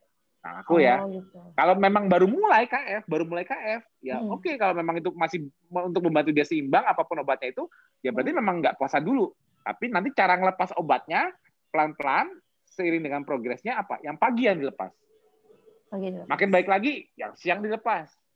Makin baik lagi, sorenya dilepas juga. Kan udah homeostasis. Tujuan obat kan nutupin ketidakseimbangan. Kan awal dia KF kan dia ada satu yang nggak seimbang, dia harus minum obat ini. Kalau dia nggak minum obat ini, darah dia ada yang nggak seimbang misalnya. Contohnya, tensi dia lompat lagi lah atau apa. Karena baru mulai KF kan nggak ujuk-ujuk tiba-tiba sembuh kan. Pasti ada proses karena. Puasa pagi itu kalau dia mau mulai karena memang dia masih sangat tidak seimbang, boleh aja nggak apa-apa dia harus minum obat. Oke, pagi masuk. Tapi begitu dia anggap aja ini tensi ya, tensinya udah mulai normal. Pagi dilepas, tensi tetap normal. Oke. Misalnya ya, ini contoh doang. Siang sore tetap masuk, misal. Tetap normal, siang dilepas. Jadi masuk cuma sore. Masih tetap normal, dilepas. Normal terus. Ya kenapa minum obat tensi lagi? Kan udah normal. Ngerti nggak maksudnya? Jadi apapun ini contoh yaitu obat tensi. Entah akhirnya obat pengencer darah, apa-apa tinggal dimainin. Tapi clue-nya itu seperti itu, clue-nya. Clue flow-nya ngambilnya dari bawah, dari puasa. Oke, dia harus sarapan karena begitu mulai KF dia nggak seimbang. Kalau dia langsung lepas obatnya nggak seimbang karena dia mungkin ada penyakit yang serius lagi gimana, aku nggak tahu jenis obatnya itu harus spesifik tanya ke dia. Kalau itu harus masuk, ya masuk aja dulu. Tapi kan pasti ada perubahan dong, begitu ketosis antiinflamasinya muncul, terus dia stres resistannya meningkat, sakit-sakit di badan hilang, pasti ada pengaruhnya ke keharusan obat tersebut. Misalnya obat tersebut untuk menahan sesuatu, pasti berkurang keperluannya. Misalnya gula darahnya mulai turun, ya dilepas. Tambahin puasanya gitu. Jadi kayak main ini dari pagi ke atas sampai sore hilang. Ya. Oke. Mas, pertanyaan terakhir. Untuk sakit dia tuh CA payudara. CA payudara udah kemo, sudah sekarang KF, tapi dia dapat obat hormon. Kayak obat hormon katanya, harus diminum. Itu minta saran diminum apa enggak? Saya nggak berani mutusin. CA-nya berarti dia tipe yang hormon sensitif kan? Mungkin, iya. Ya, karena dia pasti dikasihin obat hormon misalnya yang untuk menekan estrogen misalnya. Aku nggak tahu tipe CA-nya. Oke. Nah, jadi kalau dia tanpa dikasih obat hormon, biasanya karena kecepatannya itu tipenya tinggi. Kecepatan CA tinggi. Nah, tapi pas dia pakai obat hormon itu, tanya, selama KF ada gangguan lain nggak selain itu? Misalnya misalnya gangguan ke menstruasi dia, gangguan apapun itu dari obat hormon yang diberikan. Karena tujuan obat hormon itu pasti supresif untuk mencegah pemberian growth hormon. Jadi gini, jadi kalau cancer itu dia bisa self sufficient growth. Dia bisa memicu dirinya, cancer itu bisa memicu dirinya sendiri berkembang tanpa nunggu insulin, tanpa nunggu apapun apa. Dia pakai growth hormon yang ada. Dia punya reseptor, dia memutasikan di DNA-nya dia supaya bisa memberikan ekspresi lebih ke growth factor tersebut. Karena growth factor itu nanti buat mengaktifkan jalur-jalur anaboliknya dia, contohnya MAPK pathway atau jalur inflamasi dia. Nggak usah dibahas deh. Nanti pusing. Ya pokoknya ada cellular signaling yang efeknya itu membuat sel ini menjadi anabolik dan butuh growth factor. Growth factor dia bisa dapat dari estrogen reseptor atau hormonal reseptor, atau dia bisa mengambil dari insulin growth factor, atau dia bisa ngambil dari testosteron, estrogen. Pokoknya apapun yang ada dia bisa ambil untuk support dia self growth-nya, self sufficiency-nya. Makanya setelah di biopsi dia udah kelihatan, oh ini dia estrogen reseptor positif nih. Dokter ini kasih obat. Pasti misalnya ya contohnya. Terus diminum apa enggak, Mas? Ya diminum dulu. Tapi lihat dosnya dari, aku nggak ngerti farmakologi ya. Ada pengaruh lain nggak? Contohnya? Nggak mens. Ya, yang jelas dia nggak mens. Dia nerima nggak kalau dia nggak mens? Ya terima, mau nggak mau diterima. Ya, oke. Iya. Oke, dia nggak mens ya. Tapi yang kita perhatikan sekarang gula darahnya. Oh gitu. Jangan antagonis dengan gula darahnya. Jangan sampai dia nggak mens tapi gula darahnya tinggi terus. Ya kan sama aja bohong berarti kan. Growth factor-nya di-inhibit, tapi master fuel-nya, glikolisis-nya dikasih fuel. Kan sama aja bohong. Jadi gini nih, ini ya, basic cell cancer, fuel-nya nomor 1 itu glukosa, selesai, dah itu dulu. kecepatan penggunaan glukosa ini untuk membuat dia proliferasi tinggi itu didukung oleh berbagai growth factor, mau itu insulin, mau itu estrogen, mau itu testosteron, tergantung berbagai jenis kansernya. IGF-1, apapun itu bisa memicu cellular signaling, membuat kanser ini membelah cepat. Tapi kan untuk membelah ini butuh substrat. Substratnya apa? Tetap gula bukan? Iya dong? Iya. Nah, kalau tetap gula, nah oke, kita menghambat di growth factor, tapi kalau ternyata growth factor itu membuat perubahan di gula darahnya, nah itu dia harus mulai konsulin. Oke, dia minum estrogennya. Sekarang tanpa obat hormon itu dia berapa gula darahnya? Masih tinggi gula darah. Gula darah masih tinggi. Gula darahnya masih tinggi. Sebelum dan sesudah pakai hormon apa sama aja? Masih gimana? Masih tetap sampai sekarang masih minum obat hormon sih, Mas. Sekarang sebelum minum hormon gula darah tinggi nggak? Iya dong, kalau sebelum KF kan gula darah tinggi dia pasti. Sekarang minum obat hormon gula darah makin tinggi. Masih tinggi. Masih tinggi. Belum turun-turun. Di atas berapa? Kira-kira ya kasih tahu. Di atas 80, 90 hampir 100-an. 100-an. Ya. Kalau 100-an nggak bagus. Kalau di atas 100 aku masih oke. Kalau sampai di bawah 100, masalahnya udah beda. Berarti saya jawabnya apa ini? Kalau gula darah tinggi, obatnya nggak usah diminum. Aduh. Nggak apa-apa, lakukan dulu nggak apa-apa. Boleh digunakan untuk inhibit growth factor, boleh digunakan, tapi jangan sampai gula darah lebih dari 100. Nih saranku doang. Saranku kasih tahu ke dia, saranku. Kalau dia sampai lebih dari 100, langsung turunin semua dosis stresnya. Jangan gini. Kebanyakan kesalahan klasiknya kayak gini. Aduh nih aku lebih dari 100 nih gula darahnya. Oh, berarti aku mesti memperpanjang puasaku biar turun. Salah. Ya, salah ya. Aku banyakin olahraga biar gula darahku turun. Salah. Jangan kasih clue seperti itu. Begitu dia gula darahnya ketinggian, langsung fokus dulu sebelum ngasih input aja, fokus dulu. Tidur kamu terganggu nggak? Kayak aku tadi nanyain yang para penanya sebelumnya. Yeah. Ada gangguan di tidurnya nggak? Ada pikiran nggak? Nah, kalau memang ternyata dia naiknya karena dosis stres yang lebih, entah itu dari pikiran, entah itu dia dari apapun itu, yang pokoknya pemicu naiknya gula darah itu karena stres berlebih yang dia berikan sebelum muncul gejala gula darah dia. Kok saya tinggi ya? Nah, berarti justru kita harus berusaha gimana memperkecil dosis stresnya dia. Ya udah, kamu pikiranmu coba deh diituin, banyakin tidurnya, jangan banyak mikir. Cara nyaranin ini gitu. Terus saya perpanjang puasa nggak? Nggak. Ini kamu punya banyak naik karena stresnya kamu tinggi. Kamu puasa tetap sama atau bahkan dikurangin dulu. Untuk apalagi gini, aku lagi ada pikiran nih, aku lagi stres nih. Kenapa? Ini tiba-tiba ada yang datang nih lagi utang terus, makanya gula darahku jadi tinggi. Oke. Berusaha bayar penagih utang. Kalau nggak kan nggak selesai masalahnya utangin dulu misalnya. Tapi puasanya kurangin. Ya. Kenapa? Dalam kondisi kamu ditagih utang itu, stres kamu tinggi. Puasa kamu tetap sama, jebol. Ya, betul. Karena kan sistem stres yang digunakan sama. Sistem stres dipakai buat olahraga. Aku tiap pagi nge-gym. Tiap pagi olahraga, tiap pagi aku nge-gym 1 jam misalnya. Aku puasa sampai jam 2 misalnya. Terus aku pikiran juga dosis stresnya normal sekian. Pekerjaan harian. Aku tidur normal 6-8 jam. Gula darahku bagus. Tiba-tiba gula darahku naik nih. Aku lapor. Gula darahku naik. Tapi setelah ditanyakan kronologinya, ya aku ditagih. Misalnya ini contoh ya, aku ditagih sama tukang tagih nih. Baru beberapa seminggu ini deh, diteror terus. Ditagih, bayar utang, naik tinggi. Aku harus gimana ya Mbak Ana ya? Nah, nyaraninnya gini, kalau udah ketahuan itu ialah naiknya gula darah itu ialah penambahan suatu dosis stres. Contohnya di sini pikiran. Entah gimana caranya, coba deh, kamu berusaha deh, bayar utang deh, biar kamu stresnya nggak banyak. Itu dulu. Bayar utangmu supaya kamu nggak dikejar-kejar. Ya kalau Mbak Ana lebih baik lagi, ya tak bantu deh, tak bayar utangmu dulu deh, biar kamu nggak naik gula darahnya. Kalau mau. Ana yang stres. Nggak mungkin ya, gantian stres ya. Oke. Intinya, kan cuma contoh. Tapi intinya berusaha dia fokus nurunin di stres yang membuat dia gula darahnya berubah. Itu dulu.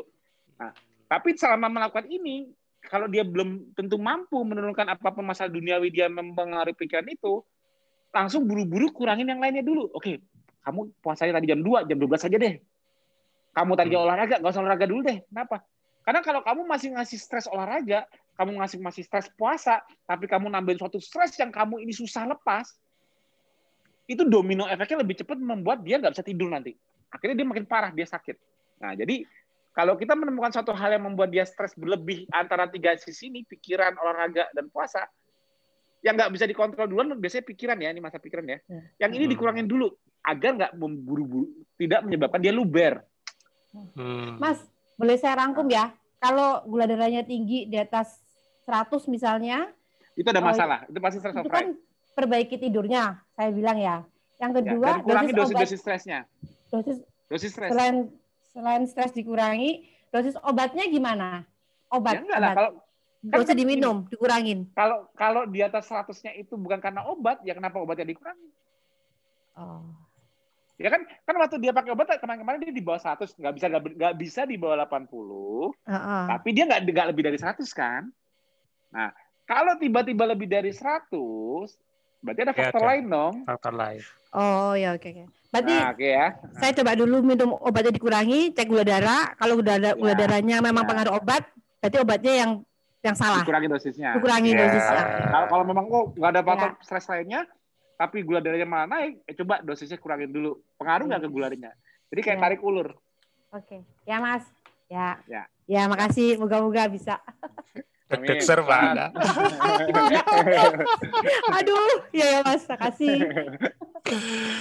Dia deg-deg dia. Oke, thank you. Ini dengan Mbak Yati. Halo Mbak Yati Haryati, bisa unmute? Mbak Yati. Ya, silakan Mbak. Halo. Halo. Ya, silakan Mbak. Ya, monggo. Yang katakan tadi, saya tuh KKR lebih dari 2 tahun. Awalnya kan PPOK.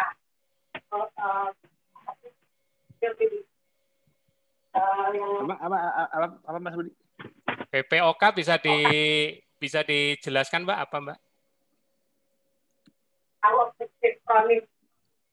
Penyakit paru obstruktif kronis. Oh, COPD.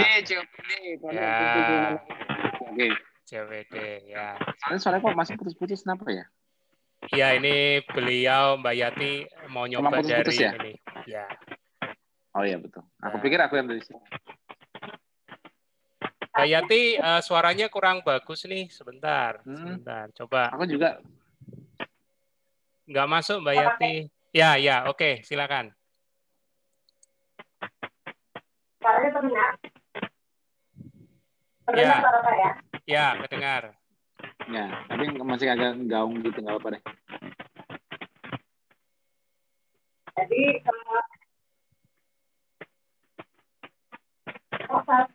senang karena gangguan di terus sudah bebas obat gitu ya. Di 9 selama pandemi ini saya nggak pernah renang lagi. Lanjutkan di kerja. Sinyalnya kurang bagus nih Mbak Yati. Aku nggak dengar sama sekali loh ngomong apa. Sinyalnya kurang bagus ini. Sinyalnya bukan suaranya, sinyalnya kurang stabil. Oke, aku bantu tadi Mbak Yati sempat ngechat, Mas. Jadi dia kan penderita dia kan penderita PPOK, COPD. Ya. Sudah KF 2 tahun. 2 tahun lebih lah ya. Awal-awal KF senang karena langsung bebas obat. Tapi belakangan ini kok sering sekali muncul riak yang merangsang batuk walau hanya sesekali. Sebelum pandemi.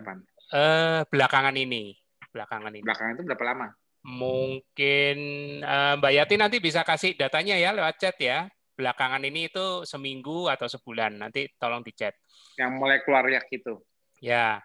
Kemudian sebelum pandemi Mbak Yati itu mudah mengeluarkan riak tersebut selama ngos-ngosan renang, maksudnya sebelum pandemi. Jadi, kan KF-nya udah 2 tahun, Mas. 2 tahun. Nah, ya. Tapi sebelum pandemi udah mulai berasa. sebelum pandemi itu riak yang tadi dikeluhkan itu mudah sekali dikeluarkan selama ngos-ngosan renang.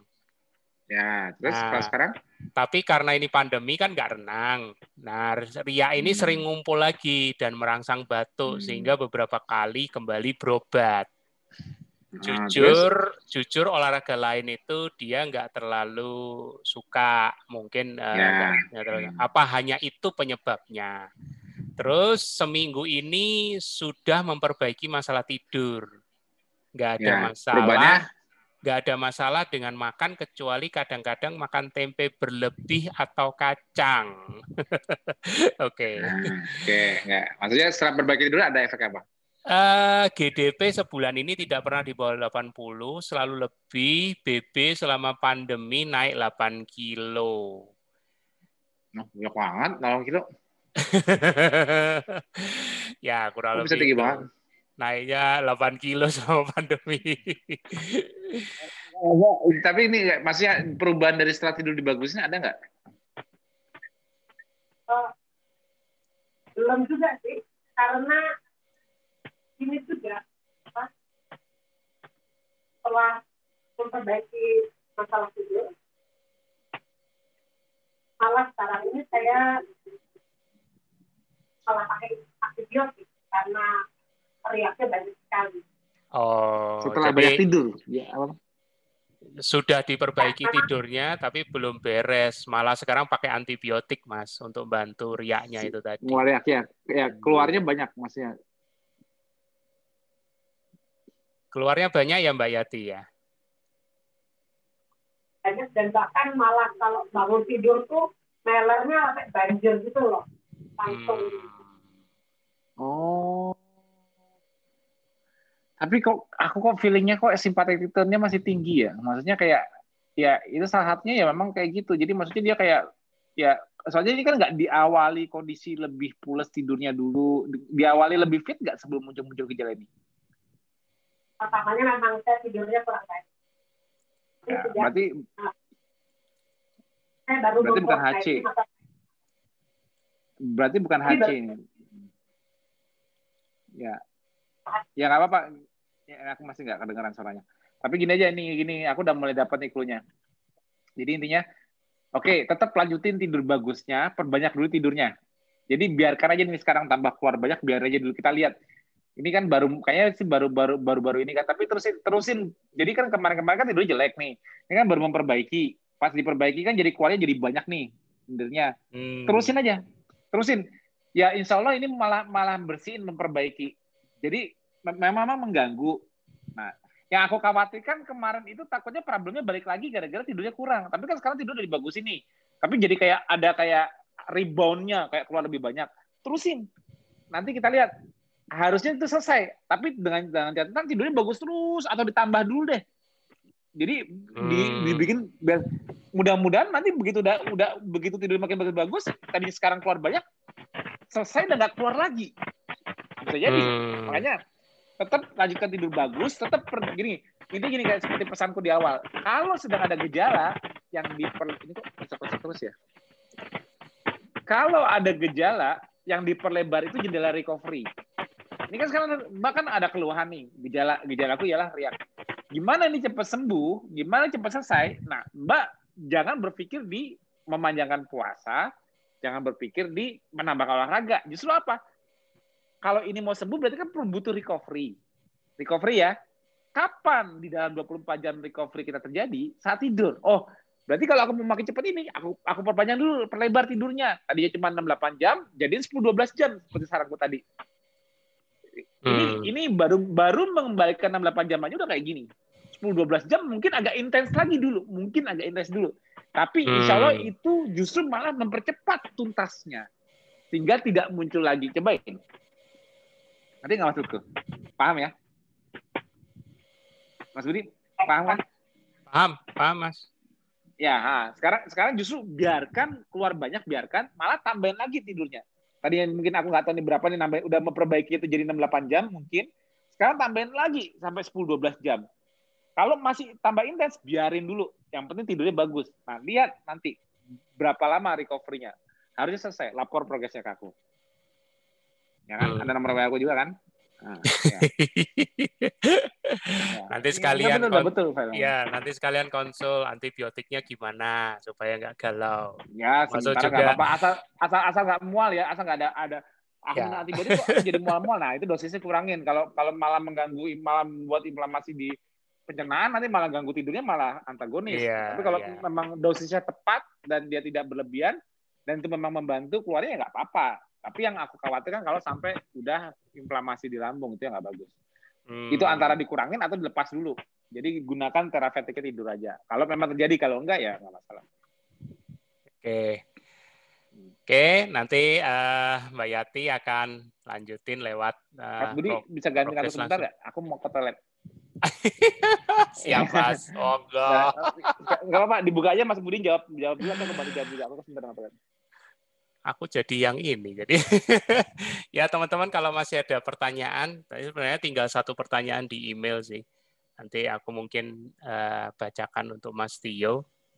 Kayaknya beliau sambil dengerin juga nih, sambil ke kamar kecil. Jadi ada pertanyaan di email. Sebelum menjalani KF, ini kayaknya seorang nakes ini, tahun 2017, ketemu orang tua yang katanya tidak memberi gula sama sekali. Apakah ini pengertiannya karbo atau memang gula pasir ya, yang tidak memberi gula sama sekali ke anaknya yang berusia 5 tahun. Nah, beliau ini, maksudnya orang tuanya ini datang ke saya ini berarti nakes, untuk periksakan kondisi anaknya yang saat itu ada penyakit kuning, ya. Dan keadaan ini berulang. Nah, yang menarik, orang tua anak ini bilang kalau dikasih gula, gejala kuningnya itu menghilang. Nah, sudah ditanya sama nakes ini, yang bertanya ini, sudah saya tanya, keluhan lain tidak ada. BAK dan BAB warna normal, imunisasi dasarnya lengkap, riwayat seputar penyakit liver tidak ada, pada orang tua juga tidak ada. Dicoba digali di riwayat jajan dan segala macam juga tidak ada, karena memang orang tuanya menjaga agar tidak ada gula yang masuk. Nah, jadi ini gulanya masih tanda tanya, apakah masih ada karbo lain atau enggak ya? Ini mesti ditanya, karena dari email ya. Keadaan anak tidak tampak sakit. Saat saya periksa memang terlihat kedua sklera ikterik. Nah, ini istilah medis ini. Mungkin Mas Tio. Hepar tidak teraba pembesaran. Jadi tidak ada pembesaran liver. Yang lain juga dalam batas normal. Jadi cuman terlihat kedua sklera ikterik. Ya. Keadaan anak tidak tambah sakit. Nah, saat itu saya menyarankan cek lab dan menghentikan tindakan, maksudnya mungkin dikasih gula atau gimana ya, karena ini yang bersangkutan ini nakes, jadi mungkin pingin nanyakan apakah KF bisa memberikan dampak ke kondisi anak ini ya. Jadi kalau misalnya efek kuningnya ini muncul, bisa dilanjutin enggak protokol KF-nya? Nah, kira-kira apa, Mas? Monggo. Bisa. Itu masalahnya gluconeogenesis. Gluconeogenesis ya. Dia GNJ masalah, dia mitokondria itu. Kalau di level sel masalahnya mitokondria. Dia SGLT-SGPT bisa aja naik kalau dia kurang gula, dia dikasih. Ya. Jadi fungsinya kenapa? Jadi gini loh, begitu itu sistem stresnya juga termasuk salah satunya. Jadi gini. Kalau kita masuk gula, respon pertama yang masuk ke dalam liver itu ialah respon terhadap insulin. Insulin yang naik itu menurunkan produksi gula di liver. Jadi tidak membuat liver harus memproduksi gula banyak-banyak. Betul. Itu respon. Kenapa? Karena sudah ada gula masuk ya. Ini satu ya. Jadi gini. Betul. Perbedaan dengan gula dan protein ialah dua hal. Satu. Gula yang masuk dari hepatik portal atau dari makanan, karbohidrat dan sebagainya, itu langsung mempengaruhi gula darah seketika. Menambahkan jumlah sesuai dengan debit yang masuk. Itu sifat gula yang masuk dari pencernaan. Kalau protein enggak. Protein walaupun secara teoritisnya gini.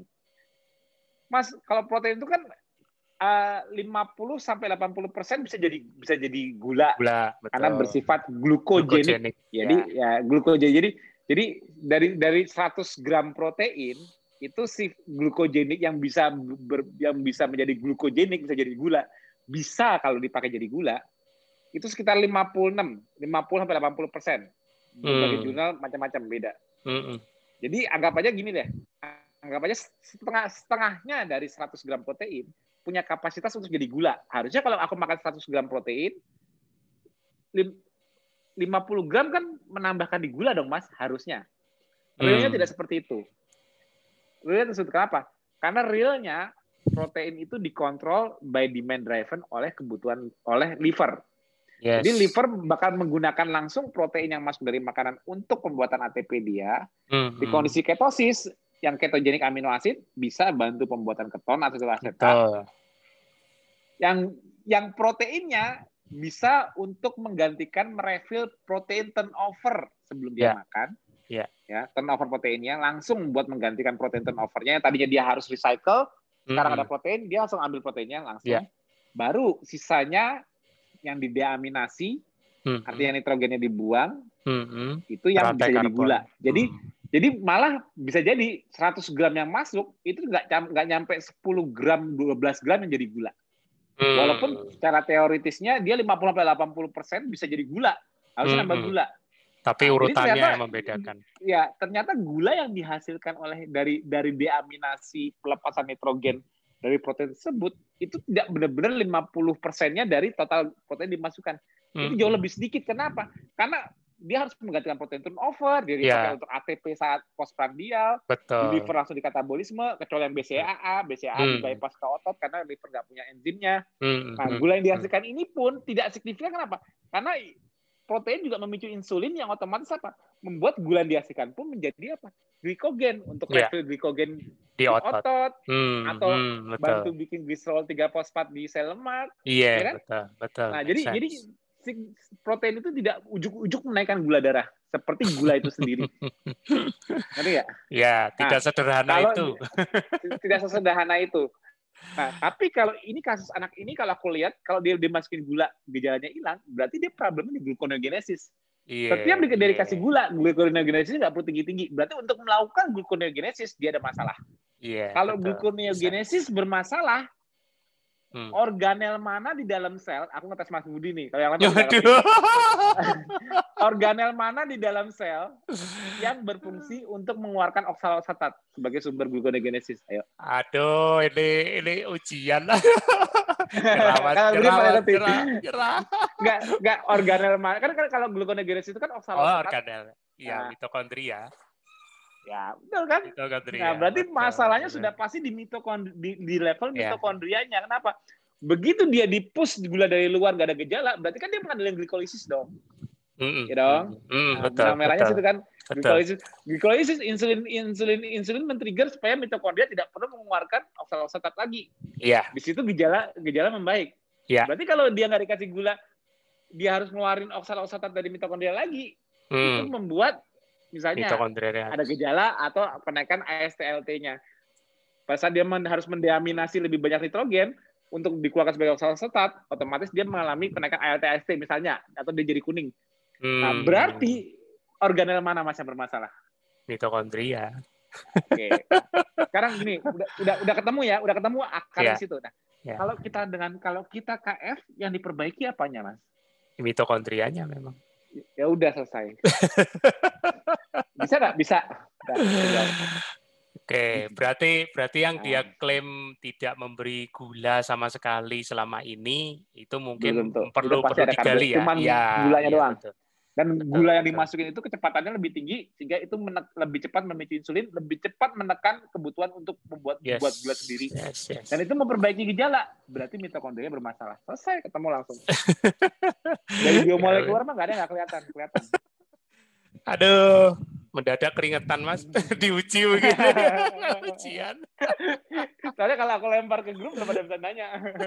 Atau lempar ke chat belum ada yang bisa jawab. Kalau Mas Budi kan yang ngikutin tahu. Oke, kayaknya sih sudah semua pertanyaan ya. Thank you Mas. Teman-teman juga sudah banyak yang tercerahkan. Tadi ada yang tentang kolesterol, tentang tidur tadi ya kan. Ada beberapa yang jangan lupa. Ya. Tadi yang bagus tadi tuh. Tadi Mas yang bisa menggali. Jadi beberapa ini yang kalau supaya hilang gejalanya gimana? Ya dipanjangin puasa. Nah itu jadi ketahuan kan ibaratnya. Jadi berarti masih banyak di luar sana yang berkonsep ialah gini, masih banyak di luar sana yang berpikir ialah puasa itu sehatnya. Ya. Dipanjangin puasanya, ditambahkan olahraganya, berarti berpikir puasa itu olahraga sehatnya, olahraga itu sehatnya. Ya. Nah, ini konseptual yang harus mulai diperbaiki. Ini usahanya sehat. Ya. Puasa itu usahanya sehat dengan cara memberi stres, olahraganya juga usaha sehat untuk memberi stres juga. Kapan sehatnya? Setelah recovery, tidurnya. Nah, berarti kalau aduh ini aku ada gejala nih, aku harus ngapain? Perpanjang puasa biar jadi sehat. Salah. Kalau udah terdeteksi gejala ini karena stress overdrive, dosis stresnya diturunkan. Jadi kenali akarnya. Jadi gini, saat ada gejala, kalau itu munculnya karena dari kronologi yang diciptakan sebelum kemunculan gejala itu mengidentifikasikan tambahan stres berlebih, entah itu dari puasa diperpanjang, entah itu dari olahraga yang baru ditambahkan, dia baru nambahin aku baru ngangkat baru nih, tapi aku akhirnya malah muncul gejala. Oh, berarti udah ketebak stresnya kelebihan dari angkatan barunya atau apanya, olahraga ditambahkan. Aku baru lari berapa kilo nih, nambahin, biasanya enggak, sekarang aku nambahin. Atau gini, aku baru ada masalah baru nih di pikiranku. Nah, kalau itu kan jadi kan kita bisa tahu dari kronologi, kita bisa mendeteksi, sebelum dia muncul gejala ini diakibatkan ialah penambahan dosis di stresnya. Entah dia memperpanjang puasa, aku habis WF jadi kayak gini. Aku habis olahraga sesuatu yang ini jadi begini. Aku habis ada pikiran jadi begini. Terus supaya sembuh gimana? Nanyain jangan panjangin puasa kah? Salah.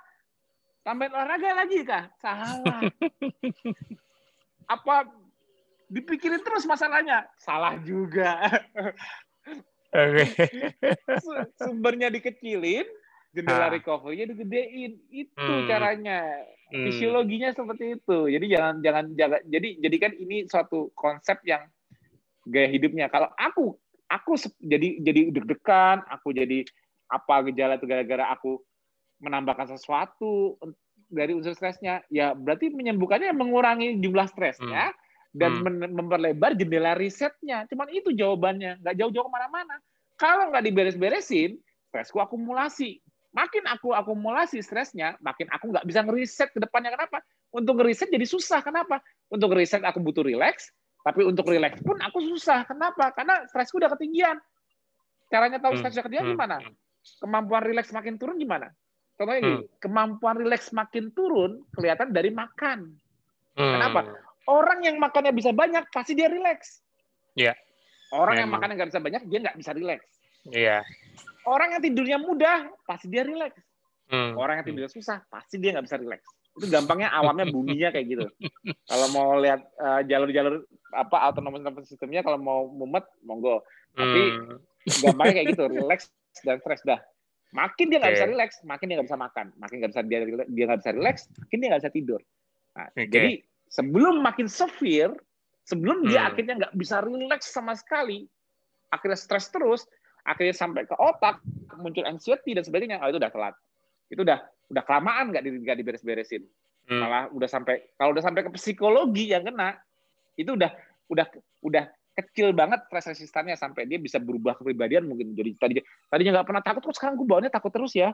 Tadinya nggak pernah ini, kok sekarang kok gue bawaannya gampang marah ya, atau emosi. Itu di level itu stres resistannya udah kecil. Itu apa? Karena udah akibat nggak pernah ngeriset dan sudah akumulasi. Kalau sampai terjadi situ, itu hibernasinya nggak sebentar. Kalau udah sampai di situ, hibernasinya nggak sebentar. Itu lebih lama. Kalau masih kayak tadi Mbak tadi yang baru pusing-pusing doang, itu 3-4 hari beres. Kalau tadi tuh udah hipotensi, udah aritmia, udah itu, tapi belum ada gangguan di psikologi, itu ya mungkin seminggu 2 minggu lah. Tapi udah sampai benar-benar kayak suatu berubah gitu ya. Kayak kemampuan menahan stresnya jadi kayak makin kecil. Wah, itu udah udah buru-buru deh, jangan bingung apa-apa, langsung perbanyak risetnya. Udah itu dah jawabannya, jangan lari kemana-mana. Oke.